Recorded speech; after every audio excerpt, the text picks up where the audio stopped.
gonna shine. Skull and CQ with that mobile line. Eric's got his 891 and 8 test tight. He's chasing them parks from morning to night. We're calling CQ, come join the ride. From salty shores to mountain and highs. A Molly crew with wire and drive, tossing antennas and trees to feel alive. Once a month we light up the stream. It's Northeast Ham Radio, living the dream. Oh, living the dream.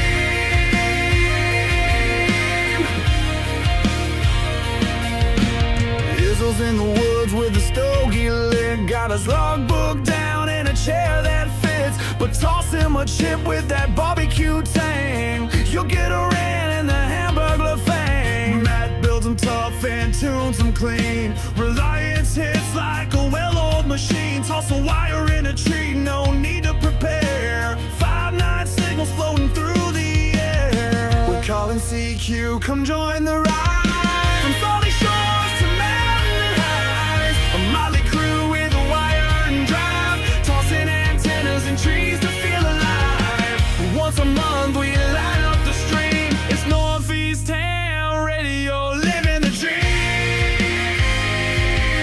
Oh, living the dream.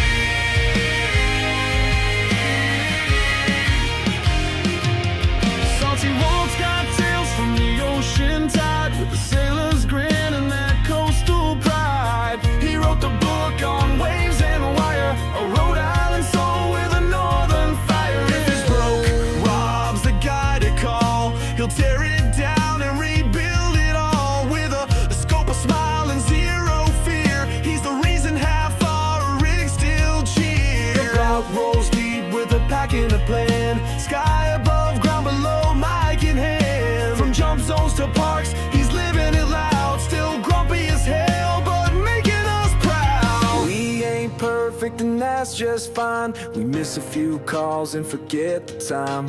It's happy hour when we go live. Mics get hot and so do the vibes. So if we slur a bit or lose our roles, just blame the beer in our RF souls.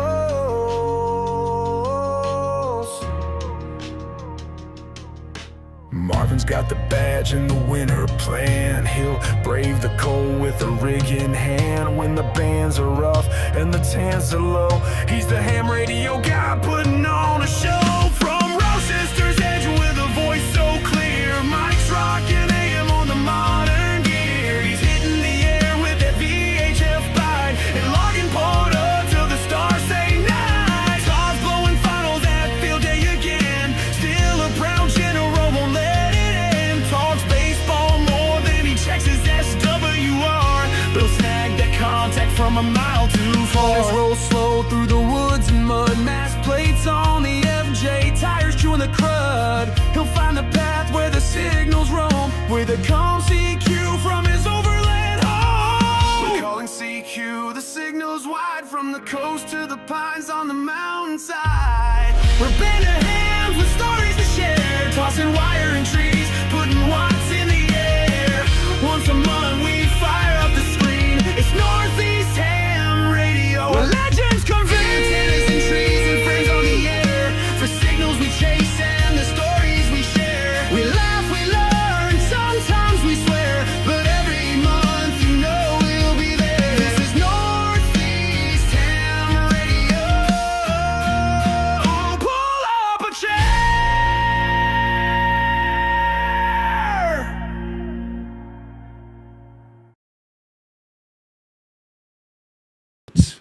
Well, welcome to another episode of Northeast Ham Radio. Ooh, how are we all doing? We are doing fine. After that. It's been a while since I heard the joint. It's a lively crowd here tonight. My gosh, we're not pulling teeth. Very Pulling cool. what? Very cool. Yeah, Everybody's teeth. glad You know, to be these inside things to that be you still got to warm. hold on to. Even the ones I put on the bureau every night. Oh, Anyway, Yeah, no. That's what she said. Okay. Starting hard. All right. Well, welcome to another Northeast Ham Radio, folks. We got the chat is lively tonight. Good to see everybody in there as well. We're dispersed across a lot of different channels tonight, so pretty cool to see all the folks everywhere and scattered about, so real good. Yeah, with that, I guess, we'll kind of say hello, and we'll start it off to my right, since I'm apparently the MC for tonight. Tortoise, turn around, give us your better side, please. Oh, maybe. hey, there we go. How are you doing, buddy? What's been going on? Look, man, I got your shirt. Woohoo! Yes, nice. Nice. We are making headways. Just a sidebar there. I'm creating more, so keep an eye out for those. I will say it needs pre-washed because it's like I feel like I got a tent on. 100%. 2X. I was like, holy crap, dude. Welcome to the world of on-demand printing, my friend. T-shirt vendors are so freaking all over the map, you can never guess. I remember first printing our first shirts, and I'm wearing an extra large. I was like, oh my gosh, I feel like I got something super tight on. So, yeah, I totally get it. Yeah, it was crazy. What's going on, peoples? How's everybody doing this evening? We were asking you that. What are you? Oh, yeah. Well, I got the keys to the F-350 for snow plowing on Sunday night. Yay me! Mm-hmm. Just getting ready for this storm and winter field day. Yay! Winter emergency preparedness field day. Yeah. Literally, Marvin. A lot of people. We are not turning this into a practice exercise. Would you wish for like the official exercise moment to show up? You got it. I blame this on KAZ Levi out of Michigan. He put a Old Man Winter meme in our Winter Field Day Discord channel. It was like, I think that's on him. He brought Old with that meme, and I think that's where it came from. So it's. Yeah, it's incredible. I'm really surprised at the storm and how significant this is and how big it's going to be. But it surely is going to be some emergency preparedness and I'll talk about more safety and other stuff down the road here. So safety, yeah, sure. That's number 3 on the list according to me. But we'll definitely circle back around on that one. Cool. Well, we'll bounce it over to Matt. How are you doing, sir? What's been going on? You are in a special remote location at the moment, as I understand.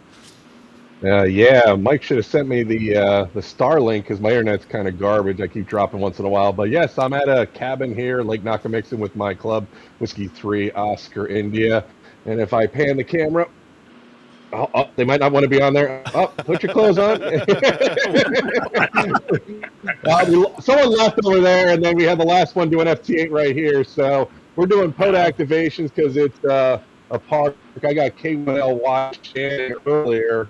And we put 2 antennas. We lost a few people because we got that storm coming. We're going to try to do a little bit of winter field day until, what do you think, like 9 or 10? Before you guys all huddle together? Until people get scared enough to leave, yeah. So unless Marvin says there's extra bonus to get, snowed in, then we might spend the whole day. Is it bonus points to get snowed in, or do you get stupidity points for staying? You should get bonus points for stupidity. Yeah, bonus points for stupidity. Right? Yes. But that's pretty much it. I threw up the antenna and I got hit by a flying weighted throw bag. So that was a bonus. That was a big bonus. Did your mother ever teach you? We didn't get on camera though, unfortunately. We didn't have witnesses besides a squirrel and a cat somewhere. So that's pretty much it. Back to you guys. Nice, cool. Well, Matt, remember your mom taught you very early on not to pee in the wind. Same goes things with throw bags. Don't throw into the wind. Throw away. And told you not to play with your bag. Anyway. We all, I like my bag. My bag got busted. I had to throw it out. Is that what happens? All right. Okay. Well, on to that, Marvin. I don't know how to segue into you, but how are you doing? I'm good. Doing good. It's been absolutely just crazy this past probably 3 days as the storm, came about with meteorologists and everybody seeing everything that's coming to the southeast and slowly making its way up the mid-Atlantic to the northeast here. A lot of winter field day cancellations, some changes, and we've just been getting hammered with people in the our help desk. People making those changes and wondering what to do and having a lot of questions. So we've been fielding, good thing there's 3 of us, and we're fielding a lot of questions that are coming through on that. And so it's been absolutely steady. It's like, good thing I'm really not working full time right now, because it's been something to really be able to take on and do. So it's been really stupid busy. And like I said, I think before the broadcast, like I'm doing a little FL Digi and some other technology getting set up for the Winter Field Day Bulletin. So I've been really working on that. So that's I'll be doing that in Massachusetts, but it's everything's coming out of my Wisconsin station. So it's going to be quite interesting for that. It's been quite a feat to take on this year for me. Well, nevertheless, if you lose internet and you're sending that bulletin out, bye-bye. Yeah, well, the nice thing, I still have Starlink, but yeah, I would be host for a few minutes, yes. Well, we have a prime example of what Starlink will give you right now in barely any inclement weather, so it's only a possibility that it could get worse. But no, Matt doesn't have Starlink. He's got a cell phone. Oh, okay, my mistake. Yeah, I got Cell-Link. I got Cell-Link right now. Oh, okay. So you can't even afford the star part, right? Got it? No. Elon Musk didn't hook me up. Oh, dude. Yeah. Well, you gotta be in bed with him, is from what I understand. So, see, Grouch, you know him right. Anyway, all right. Well, so I gotta ask the one question then. What is the most common asked thing at the help desk of Winter Field Day? Which, like, it sounds weird that you have a help desk for Winter Field Day. Like, are hams like dumbed down these days that they have to call a help desk now to figure out how to operate Winter Field Day? So what has always happened in the past is we have had all the stuff come into a general email inbox, and those emails tend to get lost and tend to get just moved around, dropped on the floor, and dropped, and you don't necessarily catch them all. And then we want multiple people to be able to look at these and be able to handle them. And so I can take someone's question that they have and really drop it into a help desk instead. And that way we can have multiple people can look at that versus just everybody having the same sign in for the Google Gmail account. We now have a help desk we can put it into, and multiple people can look at it. We can put it in pending status. We can say, hey, we need to follow up with this for next year for 2027, and it gives us a lot more availability of looking at things in the future and stuff too, and looking at reports and seeing what type of stuff we can tag the tickets and kind of see, hey, what are we having a lot of questions about? How do we need to go about answering these more in different ways? So it's really about helping us on the back end and better management of supporting people who do have questions. So back to answering your original question, what's our most directed question? How do you turn on your radio? How do you set up? No, it's really about the probably the registration or doing the Winter Field Day site. It's a lot of it's registration questions. So when we have them post out on our website of where their Winter Field Day site's going to be, and we have a lot of questions around some of that, and then just some general questions sometimes about operating. And we had someone ask about MCW the other day, and it was like, well, I didn't know what the hell that even was initially, so I had to go through that. What is MCW? See, I'm not the only one. Anybody here know? Mode. Does anybody know? Modulated CW. You're basically taking like a keyer and putting it into it like a little HT and sending the signals over FM. Isn't that just CW over FM? It is something to do with like the side tone of it. Oh, okay. Or maybe it's the carrier tone, but yeah. I'm not exactly 100% certain myself, but yes, it's how it comes across on the other side. So, okay, interesting. So it wouldn't be in, we'll say the right light if I emailed the help desk and said, "Hey, I'd like to do FD8. What do you say about me doing FD8?" We don't allow right into that spam mailbox. Exactly. Yeah. If it puts FD8 anywhere in the subject of the body, it just goes right to deleted file. We never answer you. Good to know. So. Sounds good. Yeah. All right, over to the Grouch. How are you doing, buddy? What's going on with you? Well, I'm doing all right. I'm no longer freezing, which is a great thing. It's unfortunate for you guys that you're all going to be freezing, but it's nice that we finally got some warmer weather. I'm not going to be doing Winter Field Day. This is the first time in the last 4 years straight that I've been a station captain for Winter Field Day. Mm-hmm. We And took away your badge. No, the thing is, I could have been a station captain with Flag and Torch, but there happens to be a rookie camp on Sunday where you're specifically learning to jump with 4 people. And so the last thing I need to check off on my B license checklist is I need 5 more successful skydives with 3 or more. And so 4-person skydives that meets that mark. So if I get 5 this weekend, then all I got to do is take my test and I can get my B license. Nice. Cool. Well done. All right. Well, that's an acceptable reason and excuse. So you are, dismissed from having to participate in all the rest of the other ham radio-like activities to qualify yourself as a ham radio operator. I did a little all-star listening this week. I heard you have a couple of little conversations while you were mobile in New Hampshire. Did you hear the one today I had with Dave? No, I didn't get one today. That was a long one. But anyway, for another right. another time. Cool. All right. Well, skydiving is it, and you bringing the HT up with you?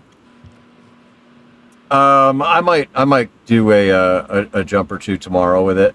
I think Sunday is going to be 100% focused on that camp. So, but yeah, tomorrow will be a good day. I'm going to get a bunch of jumps in. So, cool. All right. Well, you heard him here, guys. If you're down in Florida area, make sure you get your radio tuned to what 5.5 or 5.2. No. So I mean, if I go up and I want to try the All-Star for one. But then the other would just be 5.2, 146, 5.2. There you go. You're in the Florida area, Tampa. Then have that 5.2 on. Listen for him. Cool. All right. Well, not least of this crew here, Mike. How are you doing? What's going on? I'm a little sick and I'm a lot sober, so I'm definitely not myself. You're awfully quiet. Yeah. No, I got, and if anyone sees me go off camera briefly, it's just because like my nose is all congested and whatnot. I don't feel bad, but like my nose has not quit the last 24 plus hours. So, oh well. But yeah, and only one more week to go in dry January. So almost through. And that's how you caught the cold, man. You should have just decided I not know. to. And you would've been alcohol fine. kills the germs, right? It does. It kills everything, Oh my including God. all of your organs. Brain cells, liver, kidneys, Yeah, but no, I other than that, I'm doing good. January, and I think I've said this before. January for me is it's like the Super Bowl for ham radio. There are so many contests and events that all happen, and you kind of. You gave me a look, Eric. But it's probably because I talked about this, I think, in the December live stream. Bit, yeah. But you come back right after New Year's Day, and you have the POTA. They want you to activate in the first week or whatever. You get your certificate for activating and hunting in the first week of the new year. I did the RIDI Roundup. So there's a RIDI Roundup that they do in January. There's POTA Support Your Parks weekend, the January VHF Contest, Winter Field Day. I think there was some CQ worldwide. It was the North recent too. I don't do those, so I don't know a lot about those. But there's just a lot to do in January. It's all of a sudden, right after the holidays, it's just boom. There's all these activities and stuff. So I'm loving it right now. Yeah, I mean, if you kind of think about it, hams traditionally, 30 years ago, they were trapped in their shacks anyway during a wintertime, kind of freeze. So what else did they have to do except cause more commotion on the air? So I think that's why we have such a crazy amount of contests and the like. I know I keep every time I turn it around, I'm looking at a contest or hearing some guys in my club talk about it. It's the VHF contest is again? Wasn't that back in winter? And it's oh yeah, it's already winter again. So it's kind of crazy. And then piggyback on top of Winter Field Day and all those other stuff. It's just it's almost kind of comical to listen because like people go, when is Winter Field Day? And then they do the calculation in their head like, oh, the VHF contest the week before, and then CQ something is the week before after that. It's just like you just spend too much time kind of doing the mental checklist. Yeah. But no, it's a fun time for ham radio, aside from the bands the last couple days and stuff. But like, January, you got like, the higher bands, 10, 12, open, and it gets dark early, but that just means you can mess around on, 40 meters and DX on that later, earlier at night. And so it's a good time. Very cool. Awesome. Yeah. I do also notice you're wearing a really cool shirt. You can't let that one go by. There we go. Yes. Brew and yes. activate. I did not pay for it. No, you did. No, you don't. I did not. I won it That's fair and square. I had to watch your video like umpteen times to spot like. So you got so many view hours from me. I swear. It was like those games that we used to play like at the bar. Where it'd have like the photos and like you had to spot like where the difference was in the photos. You know what I'm talking about? Which I hate. Like I hate those. Yeah. Yep. But like So the guy sitting on the toilet at the bar? No, that's not it. That's normal. Yeah, no, that was fun. Thank you. No, it just came Yeah. in the mail the other day. Very cool. Yeah. For those that might not know, I had a video I put out at the beginning of the year. It was like the top 10 videos, and I made the mistake of misnumbering one of them. And I'm like, I'm just going to turn this into a little Easter egg here and see if people pick up on it. And it was in the title, Find the Lost. And then I posted at the bottom, and everybody glazed over it. Nobody. I was just like, and the Mike's like, really good video. I'm like, did you happen to notice the Easter egg missing? He's like, no, I didn't. I'll have to go back and look. And of course, nobody else picked up on it except him. So good for you, man. Way to win our shirt. So Absolutely. Awesome. All right. Well, today we got a lot to talk about. I think, we mentioned, obviously alluded to a few things here in the description and the title outside of just happy hour and just hanging out and chit chatting. But support your parks weekend. Oh, well, Grouch, you might as well mention those because the koozie, which I don't have mine and I should, bring it up. But, that is a pretty cool koozie. Well, it is, but I was just cheers to another cheers. Northeast Okay. Ham Radio. Well, there you go. I'll raise a glass to you, my friend. And if I was so daring enough, I could fix a QBF Band-Aid to it. So, yeah, cool. So, yeah, I mean, any of you guys were just backing up the train a little bit. Last weekend was SYP, and, I have to admit I didn't get out and do any that weekend. I was tied up doing family stuff. But any of you guys get out and do Support Your Park weekend? Nope. Yep. I feel bad. We got one vote. Matt? I You, activated 3 parks on 50 megahertz and above. Ooh. No, I couldn't get out that weekend, unfortunately. No support your parks work for me. Man, we're all slackers. We're all YouTubers. We're setting the standard, my friend. Mike's the only one carrying the weight. Yeah. Exactly. Yeah, Thanks, and Mike. one of, Appreciate it. and one of them, like, I mean, it was I was just testing out some stuff, and so I was helping out a buddy who was working on his N1CC. It was like the first day of the contest. I wasn't planning on going out, but I went out for like a half hour or so, and we worked on 6 bands. But it was a twofer, so technically I got 12 contacts for POTA and Wow. and stuff. But then I played around on a new antenna I was testing out, and I just hunted people in the that were POTA or in the contest, one of the CQ ones and stuff. But I made contacts on 12 different bands just because it was a random wire and then the VHF stuff. So I was like, damn. The only band I left behind was 30 meters. I didn't bring a computer. So, Or a key. People Yeah. forget that. yeah. But I was thinking, I was like, yeah, isn't Winter Field Day like, oh, you got to try to, get contacts on 12 different bands. Well, I just did that in like Nice. half hour, but no. But no, that was, like I said, that was testing my gear for the setup or for the contest and testing out a random wire antenna. Most of my VHF stuff was done on Sunday. And I did a 2-park rove, which the parks are in 2 different grid squares. They were not ideal parks. I was not planning on roving. I like to just operate in the contest. I'm learning. They call it single lot portable, which is the category for QRP from a remote location. And so, think like POTA, SOTA, like that's what I like. I'd rather go, set up the ice hut and just operate from one place because you put all that time and effort into setting up half a dozen antennas. It's a pain in the ass to take them down and then go somewhere else and then somewhere else and stuff. But a couple people were sick or had work conflicts that normally rove. And so I was like, you know what, I'll hand out points to the guys, that, are local and serious contesters. And I'll at least go to 2 parks that are close, but are in different grid squares. I didn't have elevation. One of them was a state forest. So if you know anything about the trees and foliage, foliage, I can't say that word. Foliage.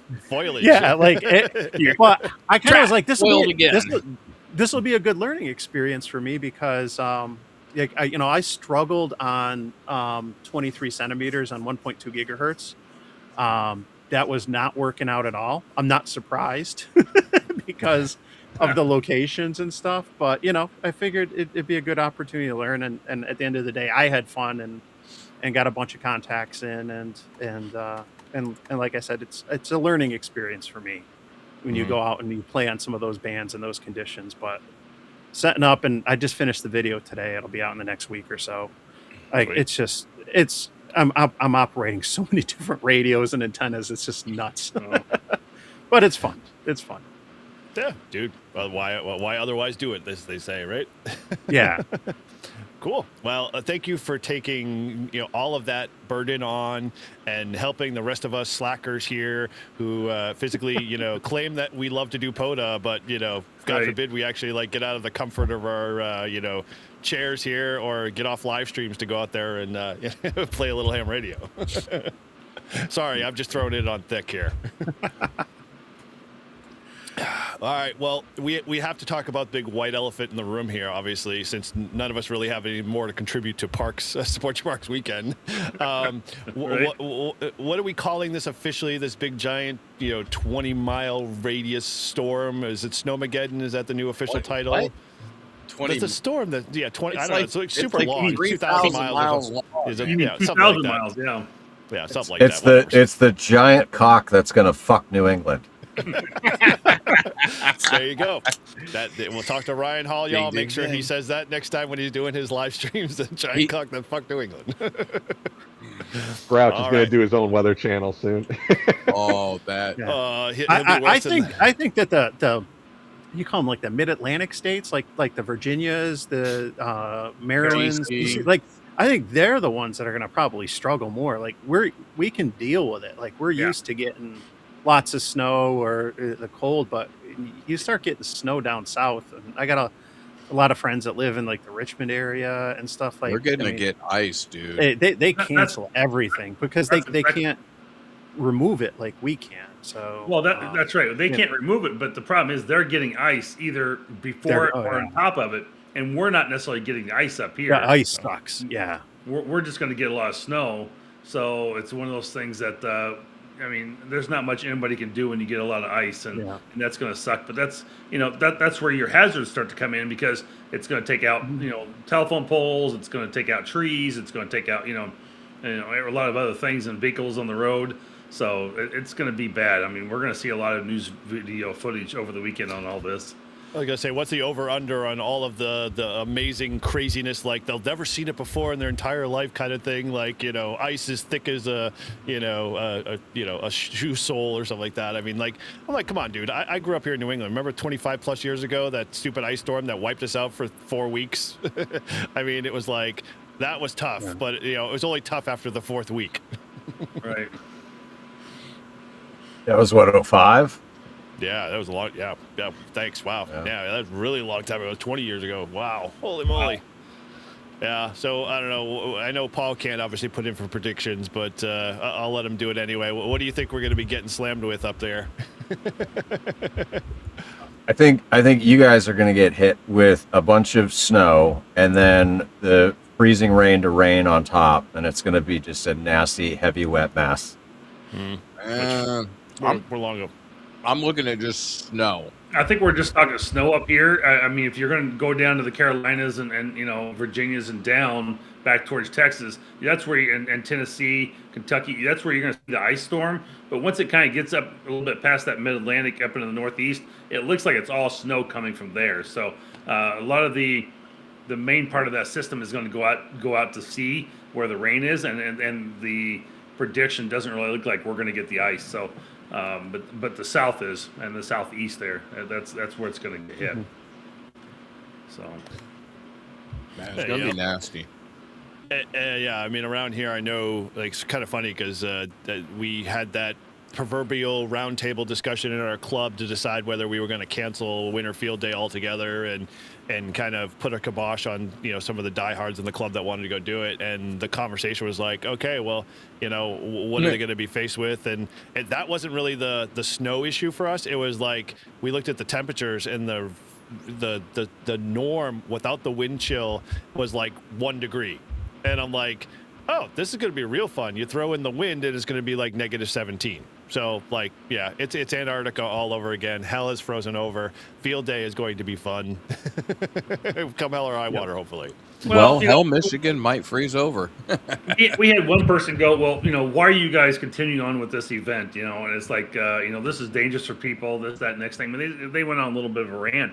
And I'm going, well, you know, there's other parts of the country where, you know, it's, you know, out, if you look at like from Kansas going west all the way to California, that part of the country has no storms whatsoever. It's clear as day out there. You know, and so, you know, we're not going to cancel the event.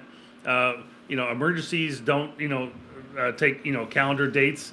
You know, they just happen, right? And so, you know, this is kind of a preparation for that, because even if you're, you know, not necessarily able to participate, you're still going to have to make sure that you have yourself prepared for, you know, the 72 hours potential. You know, if you have your generators with gasoline, you know, up and running and ready to go in case of power outages, you still want to have all your batteries charged, you know. So you may not be directly participating in Winter Field Day, but in some ways, this is just exactly that. This is preparing for that type of thing. And I think a lot of people are going to have to be doing that in the south and southeast areas. So it's one of those things that, you know, just by happenstance, it is Winter Field Day preparedness for a lot of people in many ways. Whether you're not ham radio or not, you still need to be doing some of this preparation for an event just like this. Exactly, Prep Ham Paul. So well, I did it. Beer fridge is full. I've got Doritos. Milk and bread have been left at the grocery store and replaced with all of the great sugary items. And yeah, we're just going to ride it out and see how it goes. Although, yeah, well, you know, it could be just like a typical New England, you know, snow, which is what it sounds like it's going to turn out. It's funny. I just at a sidebar did a quick poll while we started talking about field day and whether people are doing it or not. 64% said they weren't. So I'm assuming most of those folks are in the general Northeast area that's going to get clobbered and, you know, basically decided to tuck tail and not go out and operate from home. This is kind of what I've been telling people in the last couple of days is, even though you may not be operating still as a club or as an indoors or going outdoors and operating in your portable tent or in you know, some type of trailer or something like that, you can still participate from home. So just because, you know, you are not directly having an event with a club or somebody else doesn't say you still can't participate and be part of it. And we can still make lots of contacts and still be out there, because there is, you know, we do have the home category. So, you know, and we do want people to be safe. So, I mean, it's you got to do what you got to do. I just want to know where you get the electric underwear. And why would you want to wear electric underwear? Hey, you know, as long as they keep them nice and warm and toasty, I'm good. And I thought it was like you know, DeWalt set, right? You just put the 20-volt max in your. I just wanted, is it 12 volts or 5 volts? Because I don't know, do I need like a buck converter or something? Or do I... You see what I did there? I see. Yep. You and Buck. Yep. Is that the 18 or 20 volt, you know? Oof. Battery from Milwaukee, so. Oh boy, yeah. I go to the 24 volt, man. Come on, bring it on. Well, it's gonna hurt. It's gonna hurt hard. He's a DeWalt man. I like them D's. So yeah, okay. Well, I guess we're kind of already in the middle of a little field day stuff here. Any of you guys actually got plans to go outside at all, or are we all just kind of like going to be operating from home as a kind of a fail-safe? Well, last week. Go ahead. Go ahead. Go ahead, Paul. Mike. Start it Go off. ahead, Paul. I was just going to get out of the No. My club got canceled. I just found out a couple hours ago. They had a lodge at a county park, and it is within the Erie Canalway National Heritage Corridor, so it is a POTA reference. But they had a cabin, and the counties canceled all the reservations and said that because of the state of emergency and the weather that no, so it got canceled. So I was gonna pop over, and what I was gonna do, because my son had basketball games that got canceled on Sunday. They're already canceling like everything. But I had planned, and I had just coordinated with some other clubs too. I was going to go over with stations and set up on 146.52, 223.5, 446, like a bunch of VHF stations, and operate those to try to help them get those additional bands, but also try to encourage like some local simplex, and just, even if people aren't participating, just see what you can do with your station at home or your car. And I was kind of looking forward to that. And we had somebody that was going to come with some microwave gear, so we were going to try a whole lot of bands and stuff, but it got shut down. So now basketball's canceled too. I got to figure out what I'm going to do. I have no clue. You're gonna be bored. I kind of had it planned out. Like I was just going to go for a few hours, and I looked at it as an opportunity to help others out. This was the first time my club was going to do something.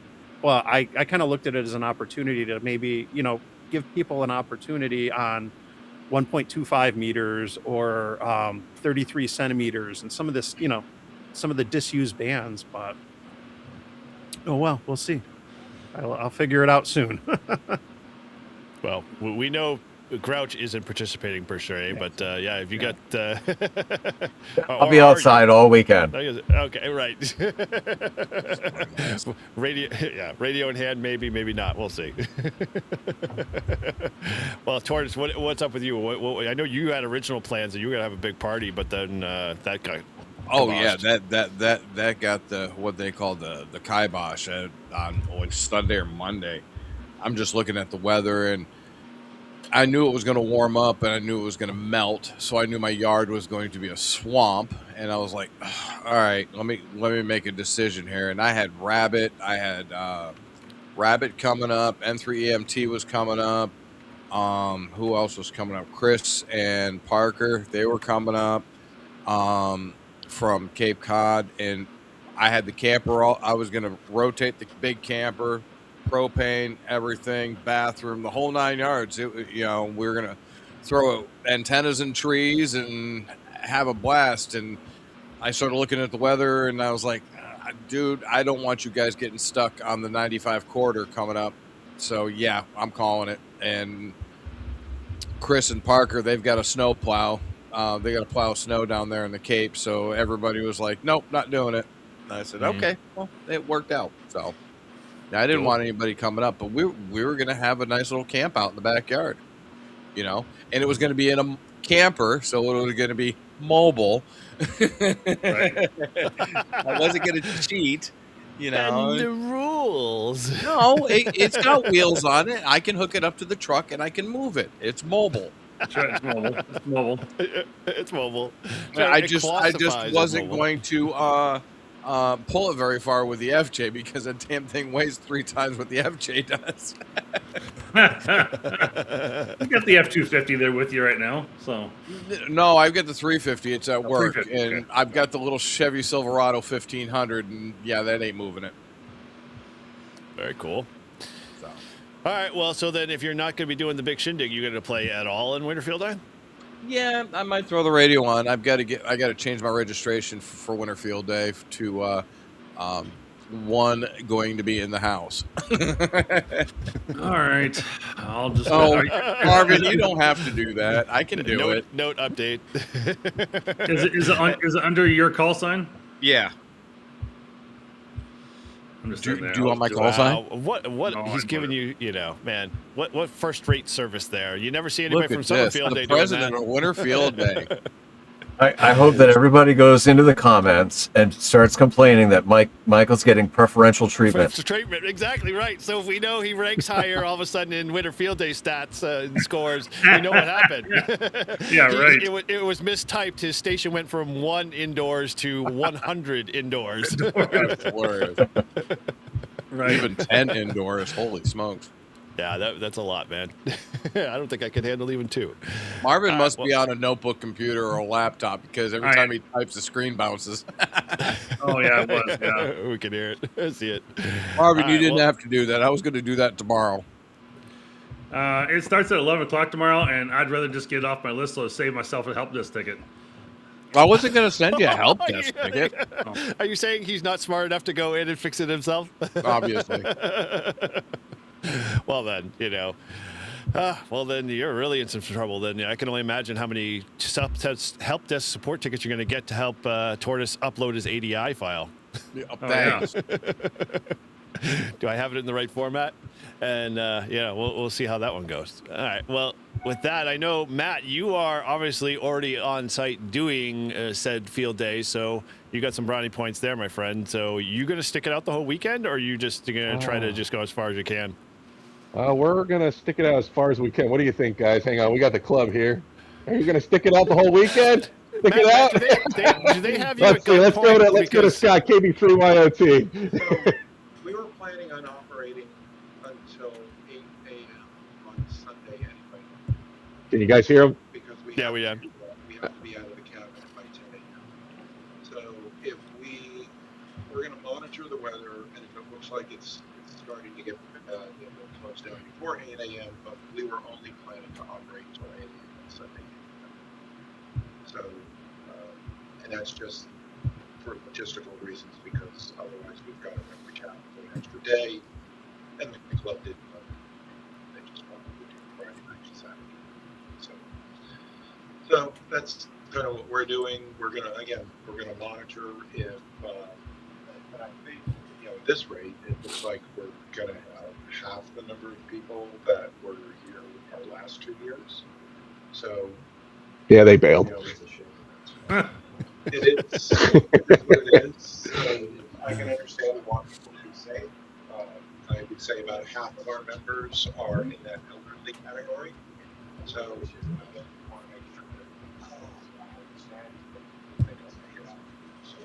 Cool. But for the most part, we're going to be here as long as we can. Nope. Sweet. Keep the So, So obviously save us. Matt's being controlled by committee. So Matt, if you're being held against your will or anything, just blink your right eye. Just let us know you're not. I'll blink my right eye. Yeah, held against committee. We're staying here. Wink, wink. See, I was betting that the two guys sitting together were being held hostage by Matt, and they really didn't want to be there. My These two gosh. guys, they're not. We're holding them hostage. We locked the key in.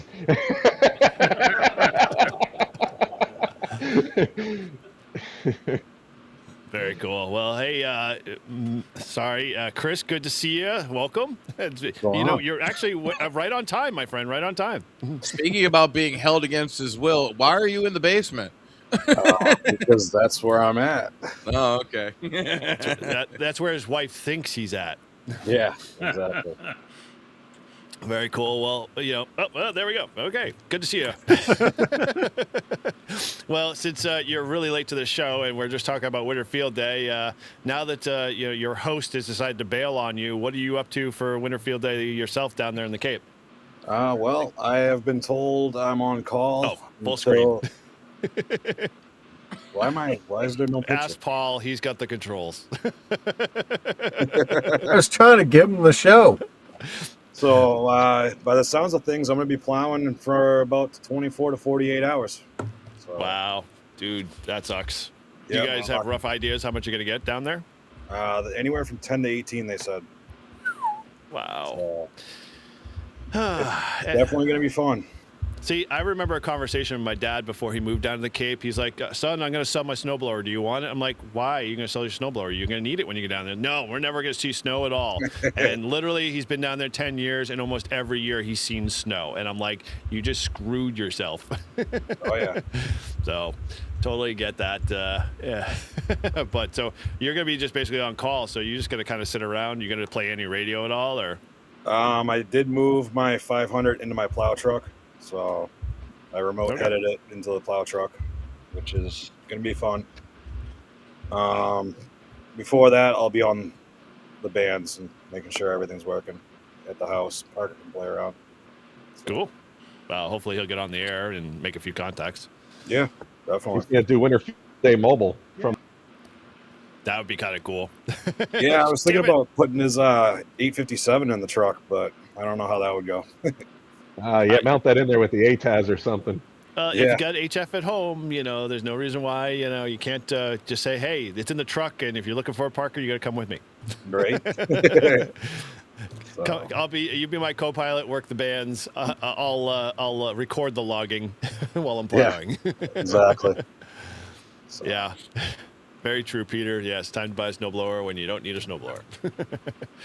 All right, well, good on that. I guess I'll throw my 2 cents in. I'm going to probably play a little bit from home or remote home because I'm going to be down in the Cape myself. So I'll say hello to you when I'm down there working on some stuff for my dad.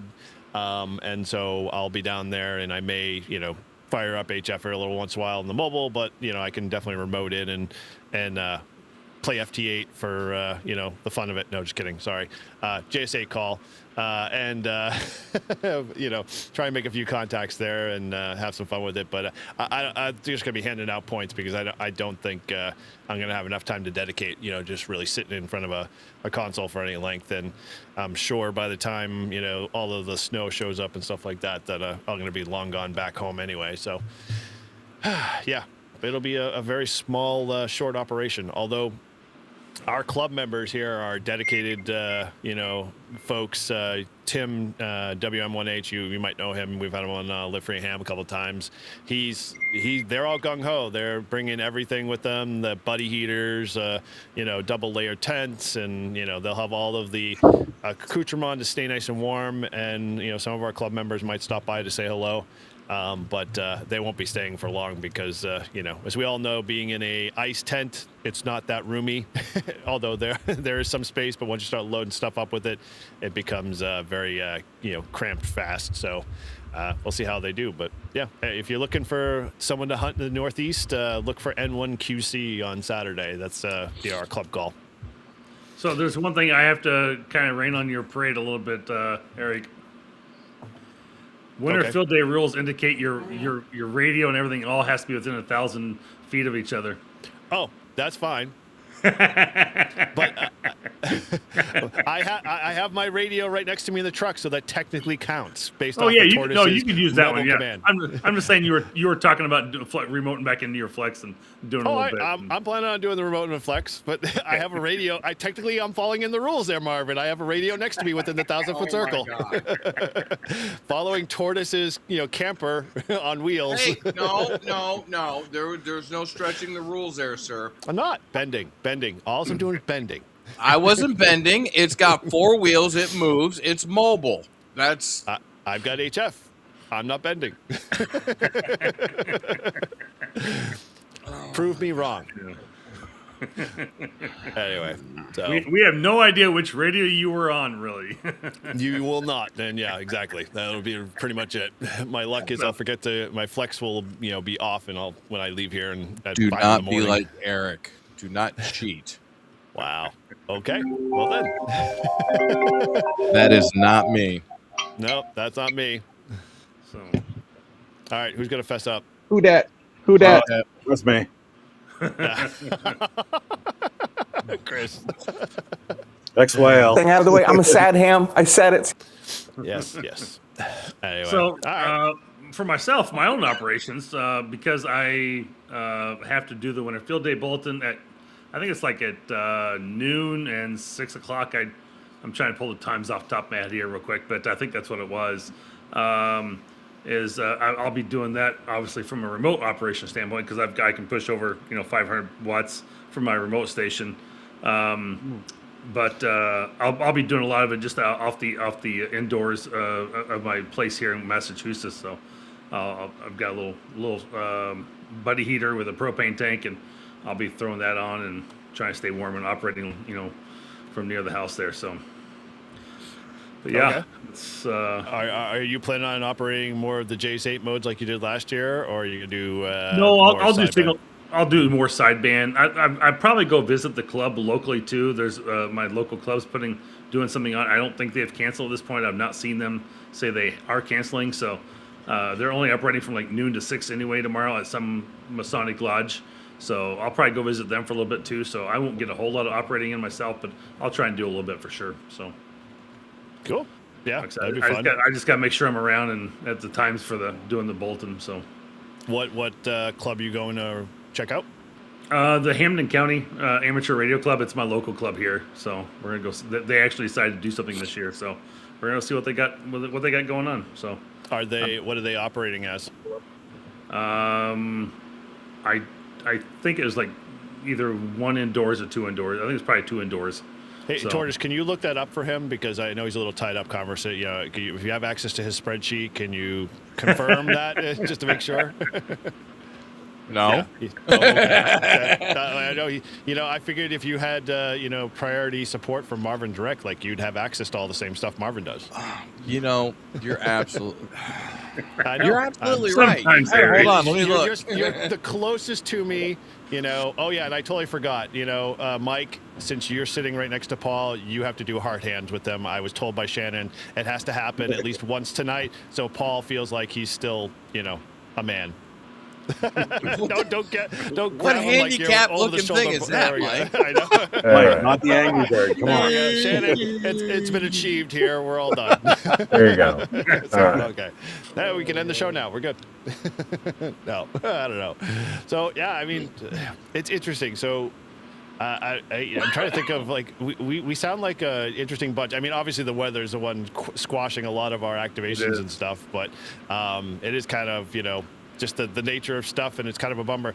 I guess I'll point it at you, Marvin. Do you have a rough idea how many have canceled from the... Oh, of course, she's right here. She shows up right after we do it. It's just like you speak her name and she shows. Any rough idea of how many, canceled on you guys? Or did they...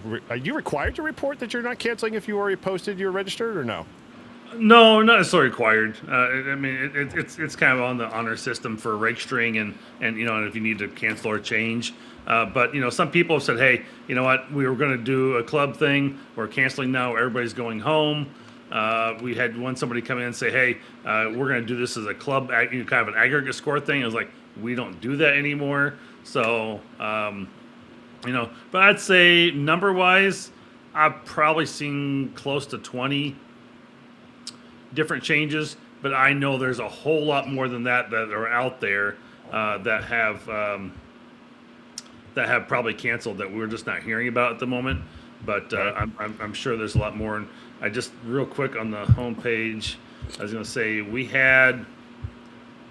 still have 1,192 registered sites. So even with the ones we've canceled and removed or taken off, we're down a little bit from last year. I think we had around 12 to 1,300 last year, but there's still a lot of people out there that are going to be participating. And again, it's one of those things we can't plan emergencies, and a lot of people, in other parts of the country still have cabins or buildings reserved, doing other things in other parts of the country. And even those who may be even up north in Minnesota where it's going to be minus 40, they're probably still doing something indoors and, everything across the board. So, a lot of people who can operate from home are still going to operate from home, and they're still going to participate. So we don't necessarily want to cancel the event, and we certainly can't postpone it because of schedules and things like that. It just makes it too challenging. So we either go forward with it, and we get what we get. So that's kind of our take on it. And that's what we'll continue to do in the future too if anything like this comes up around down the road. So I'd be curious if you make a mental note in stats, like how much you would see between 2025 and 2026 stats when you finally tabulate them all. How where the imbalance is, or whether you can directly see where the storm was basically impacting. If you'd see a lot more or less participation for those areas or states, because I'm curious. It's like obviously not everybody's going to be per se operating at home, depending on their conditions and ice and all that other stuff. So you might not like. Virginia might be a very hard to reach state like this year, where it normally isn't for most people. I'd be curious to see if that reflects in your numbers. So there's. I mean, South Dakota's impossible all the time. Well, that's you said it right there, Paul. N1OG, you hit it right on the head. So South Dakota is still a state that doesn't have anybody ever participating on our field day, and I doubt if they do still today. I may pull it up real quick just to see, but I'm pretty sure they don't. And actually, holy shit, hell might freeze over this year.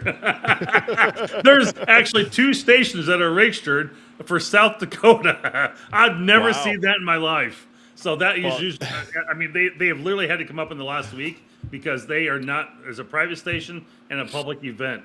And I've never seen that before at all. So, I mean, I guess we have all 50 states covered at this point, and so we'll see what changes because we've never been able to get all 50 states covered in the past, which is kind of odd. But we do have stats from previous years that are really pretty good, and we can tell you how many states usually participate and what their numbers are from year to year. So if we have, I don't know, call it Ohio always kind of wins the numbers. They have like let's say 104 last year or something like that. I don't remember the exact number off the top of my head, but then you'll have let's say Virginia has 23 stations and Missouri has 45 stations and Texas has 100 stations. So we'll see those numbers, and so I'm sure we'll see after this year what that looks like and where the numbers declined and what states maybe didn't have participation at all. So. It will be very interesting to see what that looks like for sure. Yeah, definitely. I would be curious. Would it be reflective enough on like World Radio League? Because you guys obviously keep a dashboard that's going to be running the whole winter field day, isn't it? Yeah, the World Radio League kind of keeps that on running on their own as well. But we will know once all the logs have been submitted after March 1st, which is your deadline for submitting your log. We'll start to know where that looks like after that. So, cool. Now, I haven't stayed lockstep with World Radio League, but the dashboard, is that like a almost real time kind of stats? Or like if I pop up there? I used World Radio League. What was it? It must have been 2 weeks ago for the North American QSO party, and that thing is, I'd say within 30 seconds of me making a contact, maybe a minute, it was already uploading my next. It was showing in the stats. Because I came out number 3 on the North American QSO party on the stats for World Radio League, and it literally was lockstep with me almost all the way. So if I made a contact within 30 seconds or a minute, it was on the World Radio League board showing, I'd made 10 contacts and 20 contacts and, 36 contacts and all the way up, so. It did really good. It keeps you updated. It's pretty accurate. They do a really good job with that, and they show you how many QSOs are being made by band, by mode, across the board. So they've really got their stuff together over there, and it's a really cool logging program to be able to use, and clubs can use it too. You just got to create one sign in, and then everyone can sign into it under that same login and operate the different radios.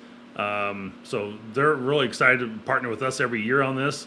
We really hit it off with them last year for the first time when I reached out to them, and they've really continued to build this program over a year. The one thing I have to cry a little bit is that I was really hoping they'd have the independent logging program for offline available for Winter Field Day this year, and they had to push the beta out to early February.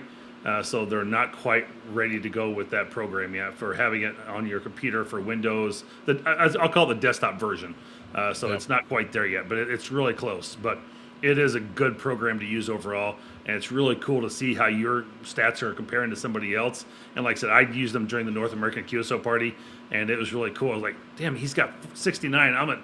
I'm at 64. It's like I got to keep making more contacts. It's like I'm so damn close. So it really became really competitive with them on there. It was a lot of fun to see where you're at. It's like, all right, I'm keeping going. I just got to keep going. I got to make more contacts. So it was a lot of fun to play with and see real time live how that was going. And I think they had over 400 and some people registered as of yesterday. So wow.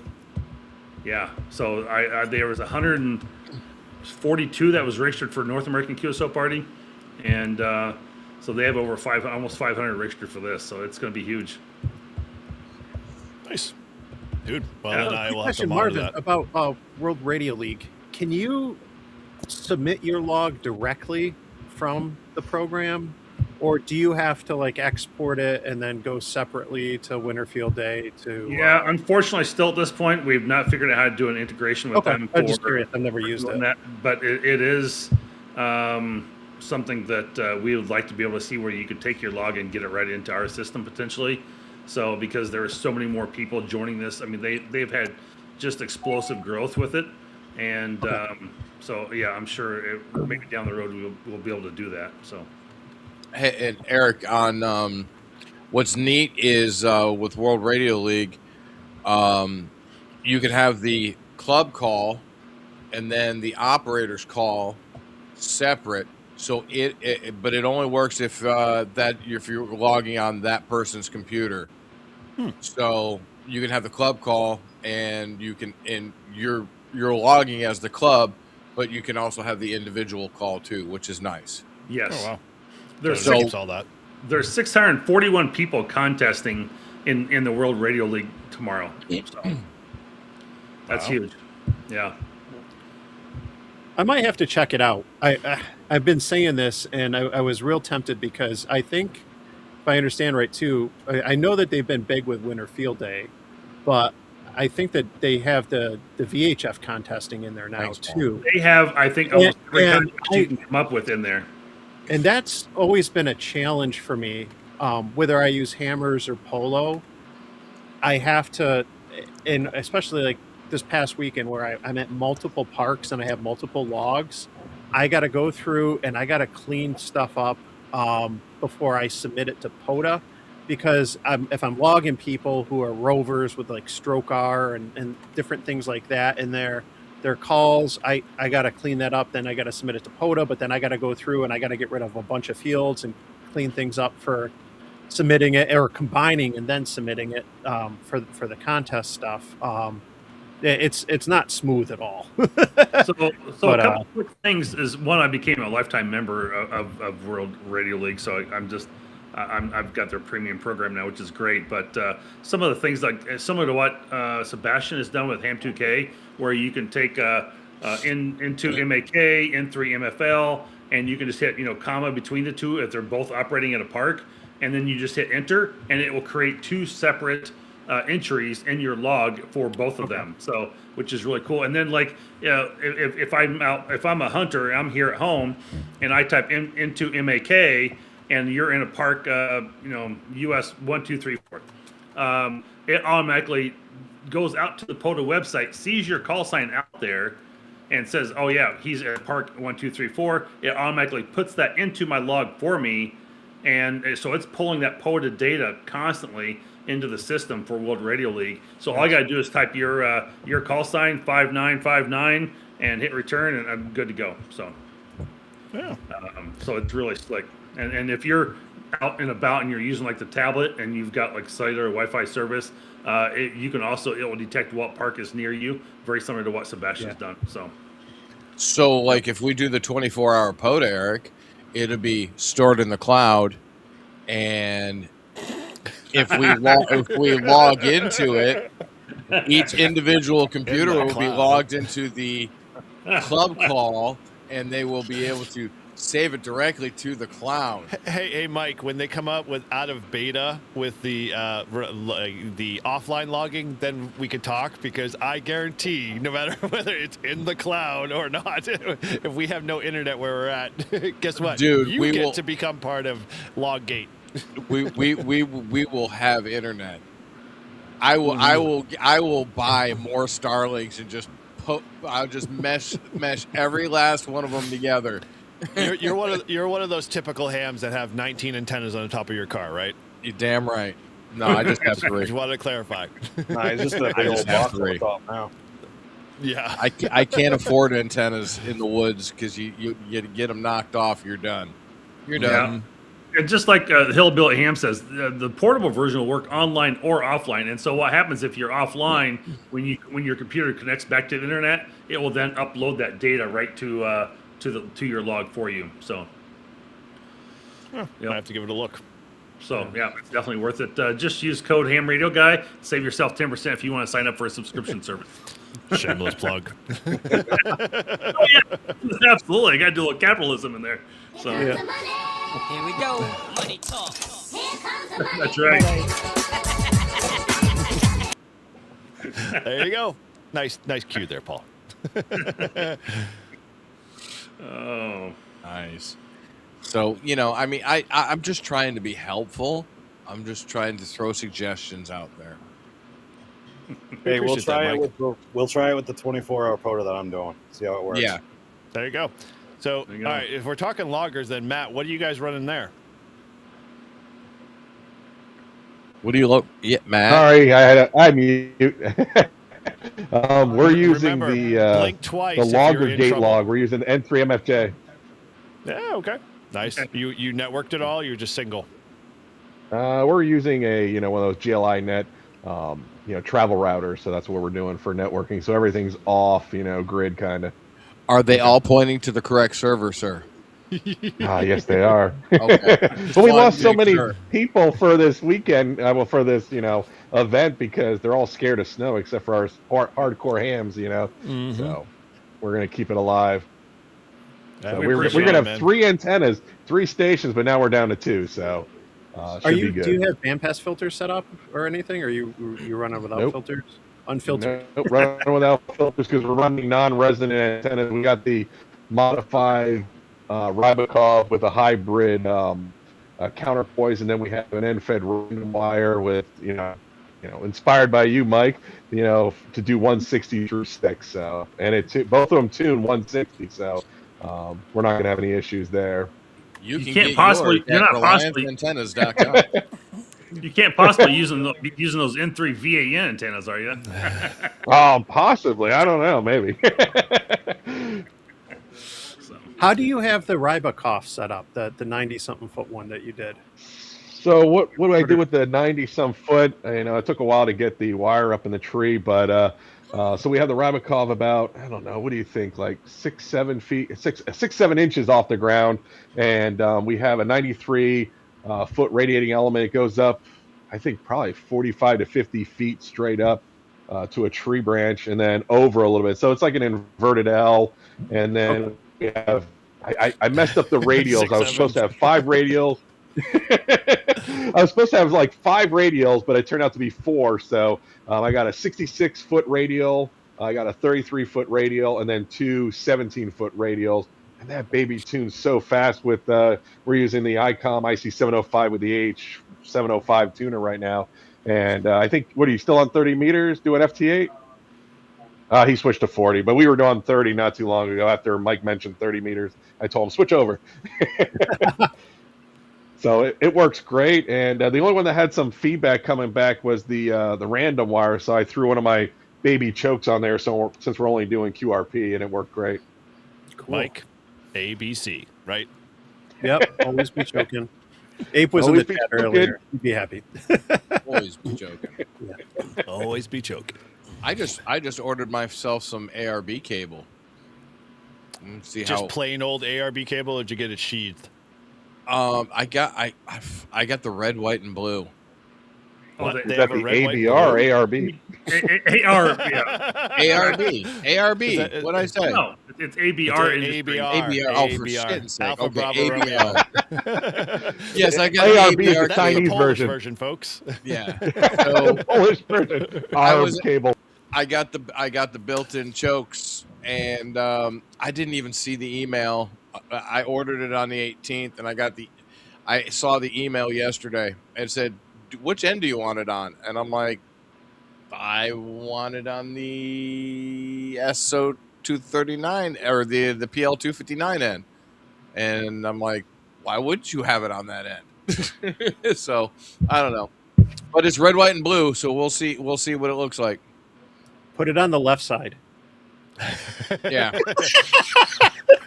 Make it a right-handed coax adapter. Yeah. Nah, just put it right in the middle. That way you're good for everything. Yeah. You gotta just. Oh, come on! It froze up. What the hell? What? All right, Who forget froze? it. What? My little. You've really got to stick it in there deep. So Matt, real quick on your infed halfway base camp mini, does that come with that? Can you get the Kevlar on that? Yeah, I'll be putting it up on the site soon. Just reach out to me. I could hook you up, Okay. but I got to put that up on there. That's what we're using on the random wire right now is 124.5 feet of that Kevlar core wire, and that thing, that's beautiful. It feels like rope. I tangle it up, unfortunately, because I didn't wind it correctly. So it was fun. Over, under, no. Yeah. I know. I didn't do a figure eight, you know. You didn't feel the curve of the wire. Oh, they get got curvy, all right. Very cool. All right. Well, what? Anybody else got anything they want to throw in? I mean, it's kind of a bummer because we're not all like super excited about Winter Field Day because this damn storm is like put a kibosh on a lot of our plans. It's kind of like, well, you came here to talk about Winter Field Day, guys, and it's kind of getting canceled and dropped and everything else. You know what? I'm just going to say something real quick. Is that for those who are listening anywhere, in the impact of the storm area, just make sure that you're staying safe. You're taking every measure possible to make sure that you're taking precautions for any travel, any of your setups that you might be doing. Know that you know what, I'm operating for now. The storm's we're fine, but realize that storm may come in and things may be getting worse somewhere else. And as it's moving in closer to you, you may be getting hit with more snow. You still need to get out of your area. We don't really want anyone being called to get rescued from a Winter Field Day site somewhere. although it'd make a good story. It would make a good story for sure.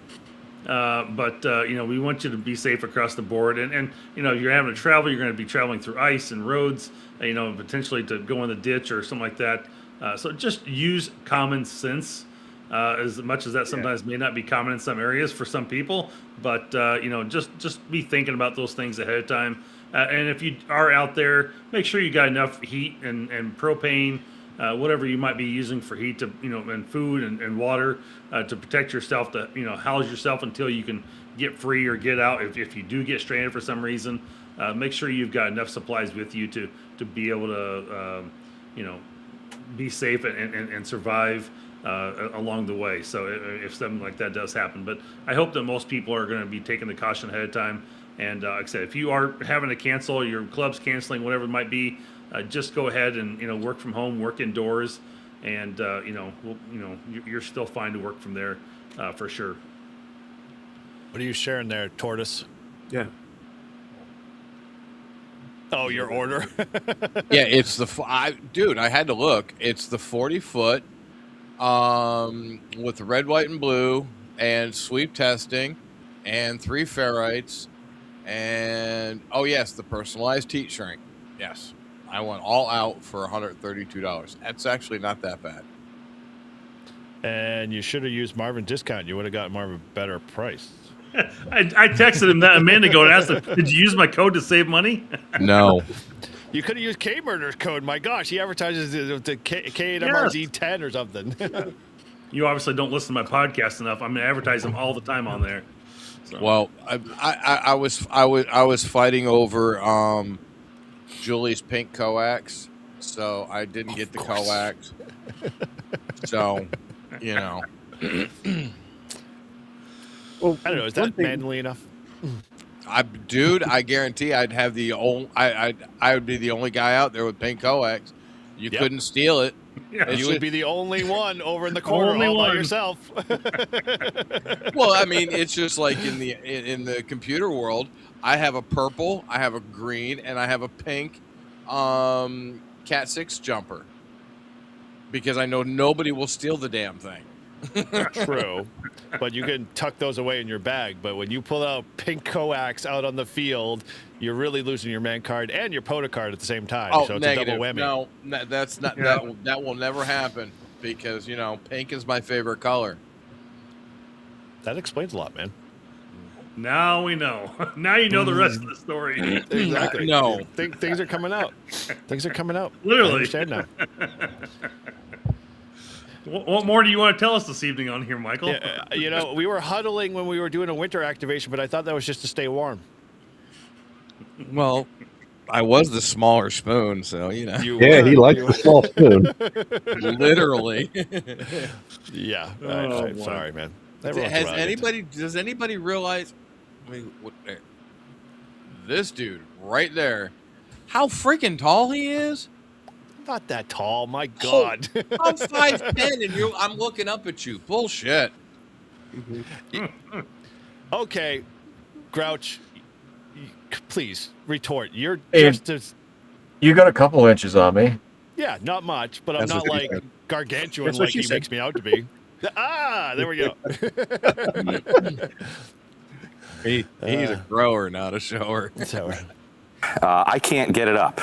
It's just, it's so flimsy. anyway, all right. You got to cut those so they're right, so they're not like cutting off on a syllable. Well, yeah. So that one, it's a work in progress because he wasn't actually present in the video at the time, and the only thing I had is little hand doing this, and that just didn't look right at every level. But I appreciate the submitter who submitted those videos because my minions are working on my behalf. So please keep them coming. Always love a K-murder, side joke. But Chuck's anyway. got your back, Michael. See, look at that. See? I'll be damned. Look at that. Yeah. Coming out of the woodwork for you, man. One of the things I just wanted to mention, like I was thinking about this when Marvin was talking, unless we still want to talk about pink and salmon and stuff. But Please take us out of that. in the cold, because I had this happen. I had a couple failures last weekend in the VHF contest, and it was a balmy 20-something degrees out. It was still cold, but just be prepared. If you're going, even if you're setting up or doing some stuff from home, like in the extreme like cold and weather, like things don't always go as planned or perform as planned. And I had my MFJ mast freeze on me at the last park I was roving at. I'm trying to pack it up, and it had gotten dark, but because we had some wet weather like a couple days ago, I think it had just completely froze up. Like I could not. Here you go. Here's the clip it. He could not collapse the mast. I could not collapse it down. Like There it you took go. forever. I was like, I was so tempted to just like ask my wife to like run me out a hairdryer or something, like meet me at the park with a hairdryer or the heat gun from the garage. But She has a cordless hairdryer?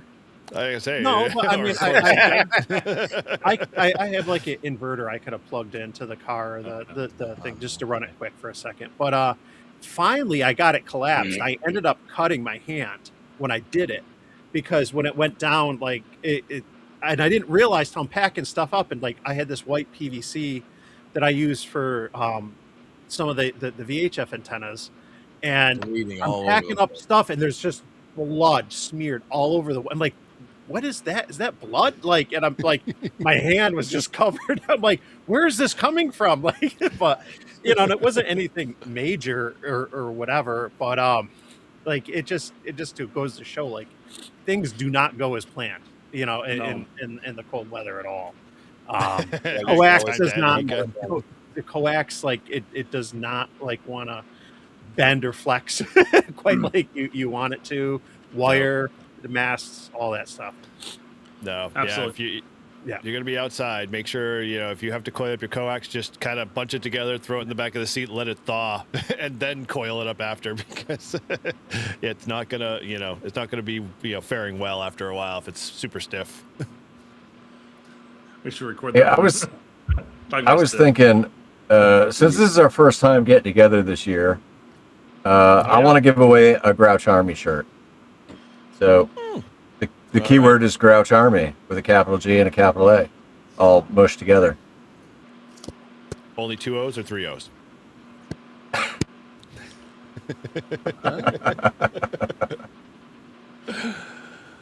All right, well, you heard them, folks. Grouch Army, capital G, capital A, because you had to be difficult. Yeah, he did. It's really not. Like, I mean, there's no pound sign. It's just Grouch Army. Obviously, nobody wants your T-shirt. That's all right. Oh, there's 2. Okay. That's 2. Radio waves on my channel. There we go. Very cool. All right. Well, anything else that we want to kind of segue to? I mean, obviously, pink coax kind of came up. Any other side, wearing other clothing, Mike? No optional clothing. Sorry. Okay. I do want to make a comment on your brew and activate from this morning. You were talking my about coax one. Well, you were talking about different coaxes, and there's a bunch out there that I deal with all the time. The most the one I use the most is LMR 400, and we use the hard jacket LMR 400. And I tell you what, that stuff is terrible when it's cold. It will not. It will not bend. It will not go to where you want. You've got to zip dye the daylights out of it. But I did play with some Belden 9913 the other day, and it was cold outside, and it was very, very flexible, very, very pliable, even cold out. And I was actually kind of amazed at how flexible it was. The other one is there's 2 different versions of LMR 600. There is a hard vinyl jacket style like LMR 400, and then there's a rubber one. They're like 9913, and that stuff is the most horrendous stuff to work with. But yeah, as I was sitting there doing a job, I was listening to you, and I was like, man, all the different coaxes that I've used or have been subjugated to use in the last 20 years, besides the 34 years of being an amateur radio operator. I was just going through the different ones that that recently I had to work with. So, well, that's an interesting question. I'm curious to see you guys where you stand. What's your go-to POTA coax you use all the time? What type? Well, Michael, talking about the LMR 400, I was using KMR 400, like the cheap Amazon stuff. Chinese Amazon on 902 and 1296 last weekend, and it's not long. Like it's only like 10 feet or something. It's fun. Okay. In 20 degree weather though. Oh, it was brittle. Like it was just like, brittle. It's just going from a radio to a Yagi that I'm holding up, handheld. So it's not too far or too much, but still, like, just it does not move. Like when you're used to, like RG8X or RG316, and then you put that stuff on, it's just when it's cold, it's like a frozen hose. That's a good analogy. It does not want to move. And that's not just the vinyl jacket, but that's also that foam core. That foam core, when it gets cold, it does not want to flex. It's terrible. Yeah. So still stands. I know. From Mike this morning, he was talking about what he used. But what do you guys use when you go out to the field most of the time? Usually, it's an LMR 240 from ABR Industries. You got that big. And it's pretty good. Now I've done some I've got their Ultraflex and I've got their hardcore stuff that's Mike's talking about, where it just doesn't want to band. I mean, and you really got to sit there and just coil in every little I section. ordered some 195. Anybody Okay. want to give me opinions on the 195? I've never used it. Never used it. I've been curious about that. Right, I've seen it, the ABR one.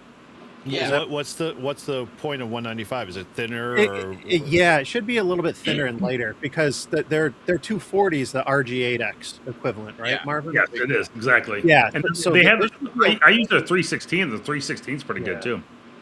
Yeah. Oh, I like using 316, but I've also got the POTA Flex. ABR POTA, yeah, Yeah, that's what I use too. Is with the orange jacket. Yeah, Yep.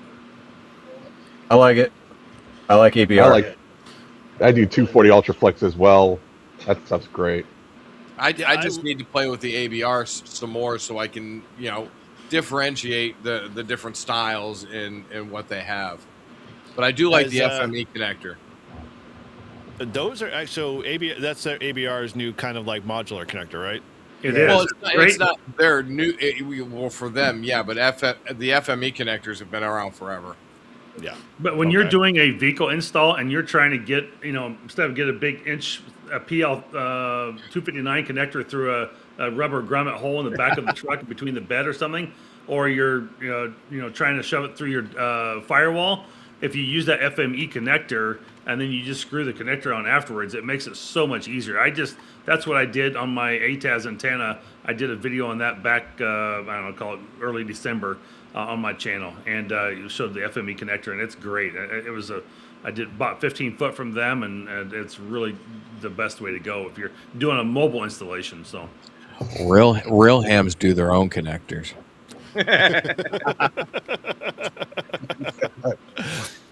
They don't cheat. Yeah. Okay. How many have gotten a typical VHF UH antenna with one of those same connectors, and it's like, this is going to be a piece of cake to wire through most of it. Yep. No, cut. Yeah. Has anybody? I'm curious because I've had my POTA ABR POTA sheath, orange coax for a while. Have you guys started to see the outer jacket, like the one that they cover the coax in, start to fray at all? Yep, mine is. Well, isn't it just a heat shrink? No. It's like a plastic loom. Yeah. Oh, okay. Yeah, which I was bummed at when I got it. I was like, oh man, this isn't like color code. It would be awesome if it was like the Messi and Poloni, where it's actually color. The coax is colored, but you pay a premium for that as well as the name. But I'm just finding it's starting to fray at the ends, especially more towards the coax connectors, where you get more flex out of the wire than you do middle of the wire. Put some tape on it. I do fine, but I'm just saying I paid a lot for this. I want it to be pristine. As much as we drag them through the dirt, wrap them around trees, and do stupid stuff to them, take them out in sub 17-degree wind chill weather, yeah, they're gonna take some abuse. So, just ask them for some new wrap. So here's my last question: how many of you guys actually swap out your coax every couple of years? Nope. Nope. Dude, I have 3 years on my POTA Flex right now. I will sweep it, and if it sweeps like crap, it gets cut up and thrown out. Yeah, see, that's kind of my take on it, and because I abuse a lot of my cable a lot, it goes in my, it's very tight POTA bag for antennas, and it gets, a little squished, and so I'm always stepping on it too, because I can't avoid it for some reason. It's just like a magnet. So I'm always curious to see, whether or not it's actually in decent condition for years. I've had my original RG8X that I picked up from Ham Radio Outlet, and now it's getting to the point the connectors are starting to, the rubber, insulation and stuff like that around the connectors are starting to just, kind of peel back, and I'm just like, all right, this is time to replace it. So, and that was only 4 years, but I'm just curious to see what you guys do, because everybody's a little different. Coax is the redheaded stepchild, right? The first coax I got was a 40-foot length of the 240 from ABR, And I finally, I think it was later in the fall, I took that out of service because I'd had a couple incidents with it and I could never tell if it was something with the antenna or the coax. And I should probably figure out like if I can check it with a nano VNA or something but I had too many instances where I'd set it up with the antenna and I wasn't hearing anything or I couldn't tune anything. And then it was kind of like Matt, when we had the bad coax when we were making the random wire back in the camp. Yeah, like nothing. And then I swap out the coax and then it I was works like, fine. here guys, here's some coax. Yeah. And that was the first length I got. And I know I beat the crap out of it. I was a new ham. I didn't know how to take care of things well back then either. So it could have been something that I did, or maybe it's just, it's past its time. I don't know, but well, when I lived out in Arizona and I had my dipole up, what is it, the G5RV? I had the big G5RV set up off the top of a roof on a mast and then out, and the coax laid on the ground. And one day I was walking along, I was just checking the coax, and the pack rats were eating the vinyl on the LMR 400 all up and down the coax. And I'm like, wow. Yeah, but the coax never gave me any issues, which was weird. They didn't eat the copper. They stopped at the copper, probably because I zapped them one too many times. Little barbecue cooking. Holy seven. Can you test coax with a nano VNA? Yep. Yeah, you can. Right? You can. The best thing to do is if you can get a hold of an Anritsu, borrow one from a buddy if you know one that has one, and you can get distance to fault. And what you do is you put a dummy load on the end of it and just measure. Okay. You know how long it is. You can get distance to fault. You can find out exactly what the problem is. Yeah, we do that with Ethernet cables too. Find out where it broke. Yep. Yeah, because I mean it's 40 feet, so like I mean if some of it's good, like I'll salvage that. Like, and I think I mentioned Eric in like the chat during your live stream, like cut it, use it to make an antenna or something. I'll use it. I'll do a flower pod or a T2LT, something like that. Like I'll use it for some other project or whatever. Yeah, we don't throw away things. We're hams, right? Well, coax, I mean, like you said it, Mike. I mean, coax is not one of those things like you just throw the baby out with the bathwater. You just figure out where, your break is or where it's starting to deteriorate, chop it off and make it 10 feet instead of 25 feet or 15 feet or whatever. And, just reuse it. It's actually better in most cases to actually have shorter coax when you're out doing POTA anyway. So, better to, instead of having a 40-foot piece, to have like maybe something that's a little bit more manageable than, The first thing I would check, Mike, is the connectors. Okay. I would check the connectors first. That's usually what we do. We especially in the commercial field, they've been up there for 20 years, 10 years or whatever. There's water intrusion sometimes. So, you just pull the connector apart and go, yeah, cut it back about a foot, put the connector back on. Mm-hmm. So it's never really the connector; it's just the connector letting water in. Yeah. Yeah. Well, no, it's the idiot who tried to not correctly weather seal the stupid connector. You only have to go back like 6 inches, right? Just 6. Just the tip, sir. Just the tip. It was coming. You measure from the top or the bottom. Exactly. Oh boy! Yeah. I don't know. Sorry to drag us down there. Yeah, it's only we're way past 30 minutes, so we're fine. Oh, that's So funny. real quick, WA2BAH in the comments says, having replaced my coax every so many years, something that's real expensive. I was expecting to do. I would have purchased something a little less expensive. I think coax, in my opinion, makes a lot of difference, and I mean, yeah, you can get by with some of the more cheaper stuff, but quality coax is what's carrying your signal out to your antenna.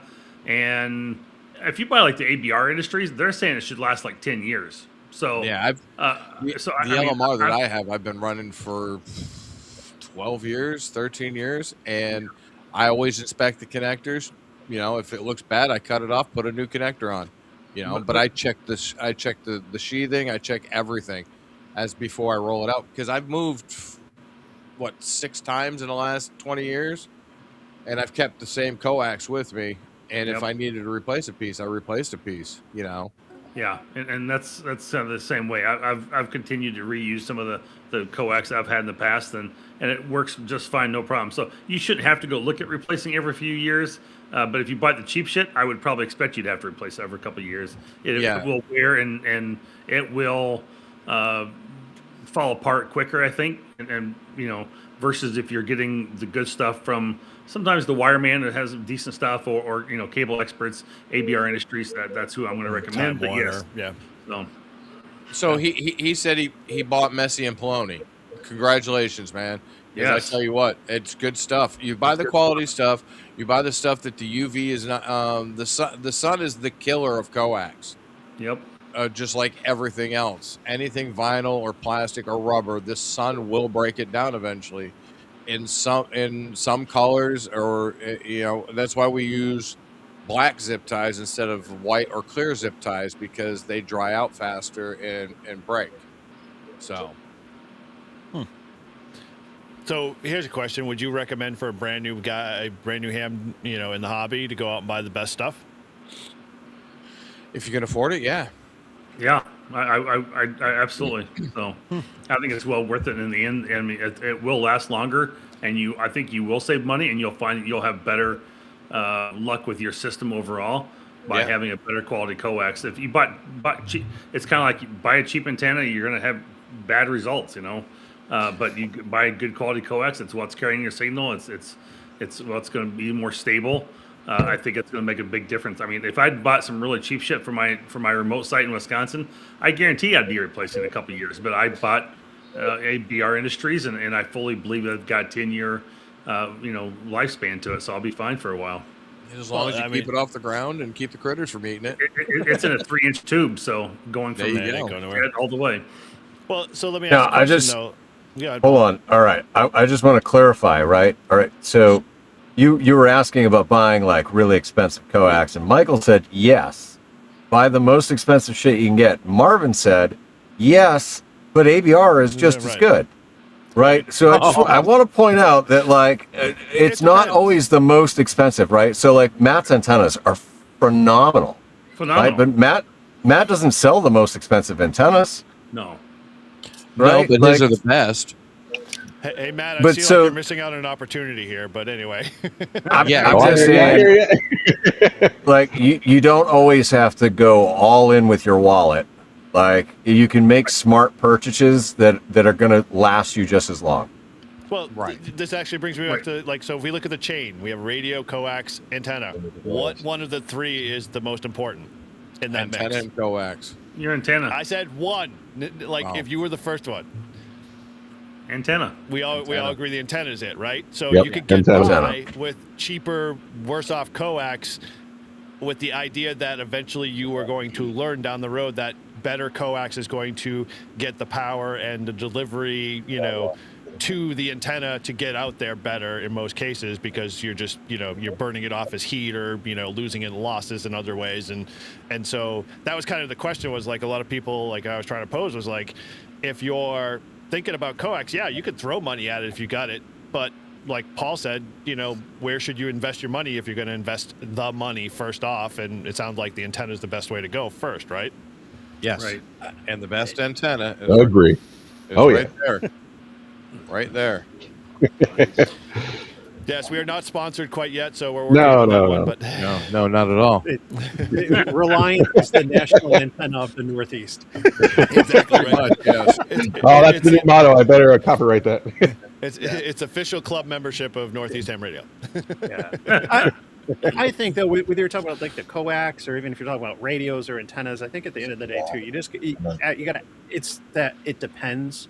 You got to ask yourself, or somebody, like, how are you going to use it? It depends. It's like, how are you going to use it or not? Because maybe it's easier for me to say not having anything set up in the house. Like, but when I set something up in the house, that's probably where I'm going to want to probably make more of an investment. Same thing, 100%. Like if I was doing another mobile install, like, and I'm happy with the coax that came on the diamond mount that I got. It was really easy to fish through and stuff. But like, if it's not something that I can easily change out, that's where I'm going to want to go all in, or get really good stuff that I'm not going to have to, deal with pulling out and stuff. But I talked earlier about like the VHF space. There's times where you want to get different types of coax, or you're concerned about loss, because like the loss with 400 versus 240 when you're at 1.2 gigahertz, it's noticeable, especially if you're running just 1 or 10 watts. Like it makes a big difference, and stuff. But and there's times where like with POTA, like I can get away with just 15 or 25 feet of coax. It's and I don't need a lot. And it doesn't need to be the best. A lot of what I have is some Cable Experts brand stuff that I got off Amazon warehouse deals, and I got a bunch of it stupid cheap, and it's worked fine. But I know Mike, it's probably not the best. But Mike, yeah. I'm going to save you up. We pull a lot of BDAs apart, so we can scrap them. And when we pull a BDA off the wall, we literally pull it apart. There's a boatload of silver and gold in them, but there's SMA and N connector and what's the other one I'm looking for? BNC, sorry. Okay. And there's a lot of those jumper cables in there on 142, which is that silver plated cable. Okay. So what I will do is I'll put I know you like working in the microwave in the upper bands. So what I will do is I'll start putting a box together for you for jumpers. Sweet. With gold SMA connectors, and not the Chinese gold connectors, but I've got if you want to do microwave work, I'll save you a boatload of 142, and it's really good coax at the high frequencies. Yeah. Yeah, I need some jumpers. You want to make me some? You don't work where he works. No, but I buy stuff from you. This is true. I'm like his commercial radio dealer up here. It's hilarious. Yeah, well, that is definitely possible, Jim. It's the over/under method, the figure eight. It all boils down to my many years of sound training and stuff like that. Doing it the wrong way, and then learning from a official master how to wind cable appropriately so it lasts longer for sure. But you always know who has the crappy cable because they take it out of their car and it just kind of goes everywhere. It doesn't unfold nice. It's like the proverbial Christmas lights, the ball you get of like, oh, where's the other end of this somewhere? Are you trying? This turns into a giant rat's nest. Exactly. You're like, I'm going to hook that up? Sure. Dude, it was 17 degrees. It was cold out. It was not performing correctly when I unrolled it. Your coax was fine. What are you talking about? I was in the pool. I was in the pool. Yeah, exactly. Yeah. So yeah, I mean, it's kind of funny because it's like that's one of the questions that always kind of came up. Is like, what do you recommend to a new ham when they come out? And like everybody was, radio or antenna, and most of the time it was antenna. But then like it always came up. It's like, well, go buy the best coax you can afford. And 9 times out of 10, it was like it was. Well, hey, I've got a spool of RG58 over in the corner. You want to make a couple of 10-foot sections, and you're good. So who has the giant fan running? I don't know. It might be my side on my. Not me. I'm muted because we're talking also. So not me. Okay. I hear a Hoover or a Shark or something going on. I don't know. No, it's probably my pellet stove kicking in over there. It just kicked back in again. Probably here at the back, yeah. It might be, but, Chris there, he's on the beach. A new ham. RG58 works great. And you got a halfway decent antenna, some RG58, foam or plastic, your choice. But I mean, that's what I started with, before I started learning. I mean, it's just, if you could afford it, figure out what you want. Yep. By the way. Yeah, and like the RG58 is a little bit lighter than the RG8X, and so I have some cheap 58 stuff with BNCs from Amazon, and I'll use that a lot of times QRP, but I'm using it when I'm using a center fed or off center fed dipole, and so I don't want to put that much strain on the mast. You know, and if the 58's a little bit lighter, and I've tested it. I actually did a video where you could see how things dangle, and it's Watch out. you know, it makes a difference. So A little left or a little right? yeah. But yeah, now you're gonna make me cough. But no, it's it works fine. But it also depends too. Like what bands are, if you're going to be on 10 or 12 or 6, that's probably not ideal. But if you're just on 20 or 40, like you get lower in frequency, the losses aren't that bad. The difference is whether it's 316 or 58 versus 8x and stuff. So you know, if you're talking like 25-foot runs, that's why I always go back to like, how are you going to use it? What type of antennas, what types of bands, modes, and all kinds of stuff like that. So it depends. Oh gosh. Yeah. I'm gonna do a podcast just alone on it depends. It depends on everything, literally. I wear Depend now that I'm 60. It should be a drinking game. Like anytime one of us says it depends, like you have to take a drink. I'll be back. Yeah, my internet for a while with Comcast was starting to be so bad that in the live stream, people at like 10 o'clock in the morning were like, hey, we're going to turn this into a drinking game to see how many times Eric drops off. And then I fixed it. And, you know, people are just like, oh, man, I was enjoying that. I was like, sorry. Did you use one of Tortoise's purple jumpers? No. Mine was rainbow colored. I'm good. So all good there. But yeah, it's kind of funny because like, in just one of our previous episodes, it kind of came up in conversation. How many of you guys actually tune your radios in terms of like your audio mic? Anybody do any of that? I mean, adjusting the audio settings for the mic? Yeah. Or your gain, that type of stuff, EQ. Oh yeah, yeah. Oh yeah, definitely. It makes a big difference. I think you're all liars, but whatever. Yeah.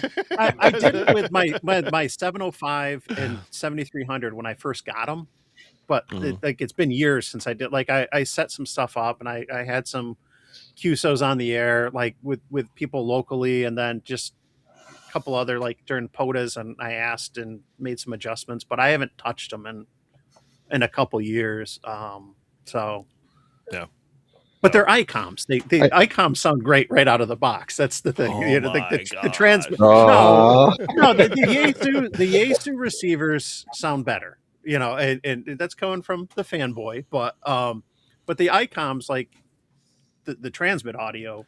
The only reason why ICOMs sound great out of the box is because, you know, most ICOM owners aren't going to bother with the effort to change their audio settings. So they just figure we're going to just do this for them, and, you know, that way they don't have to do it later. You're just lazy, I think is the term. On the FTD on the FTDX10, there's the EQ settings, and it's called PRM-TRC. I don't know exactly what that stands for, but there's about 6 settings you should go in and change on those. And I've done it on every radio, and it really does help out with your audio. And you could have to adjust it sometimes for, you know, each person's voice is a little different. But you should go in and change those. If anybody who has a Yaesu like an FTDX10, go check out like the PRM-TRC EQ settings, and there's some. If you have questions, reach out to me. I've got what the settings kind of should be from away from the defaults. So, but yeah, those you should check them. And then on the Flex, it's really easy to do it. So. You could really screw it up easy on the Flex too. That's the problem with the Yes, Flex. you can. Is like you'll set the setting, and then you'll be like, oh, I think I got it well, and then someone will be like, your audio really sucks, and it's like, oh crap, and then you start really messing with the EQ, and you pretty that much, you might as well just foobar the profile and blow it away and restart Factory again. reset. Yeah. Hey, Mike, I just ran down to my garage real quick, and I figured you might be interested in this. Give me a second. And Biggin, there he is. It's a box, a mini circuits. Is that BNC to one to many? So this came out of a receive multi-coupler. So the receive would go into here for all the repeaters to a common antenna, and this actually ran to a little preamplifier. Okay. what I was thinking is this would work really good with a scanner or multiple scanners off of one antenna. And the frequency is good to 1 to 1,000 megahertz. It's up to okay. Couldn't you put multiple SDRs on there? Yes. And run SDRs off that? That's also you could do that.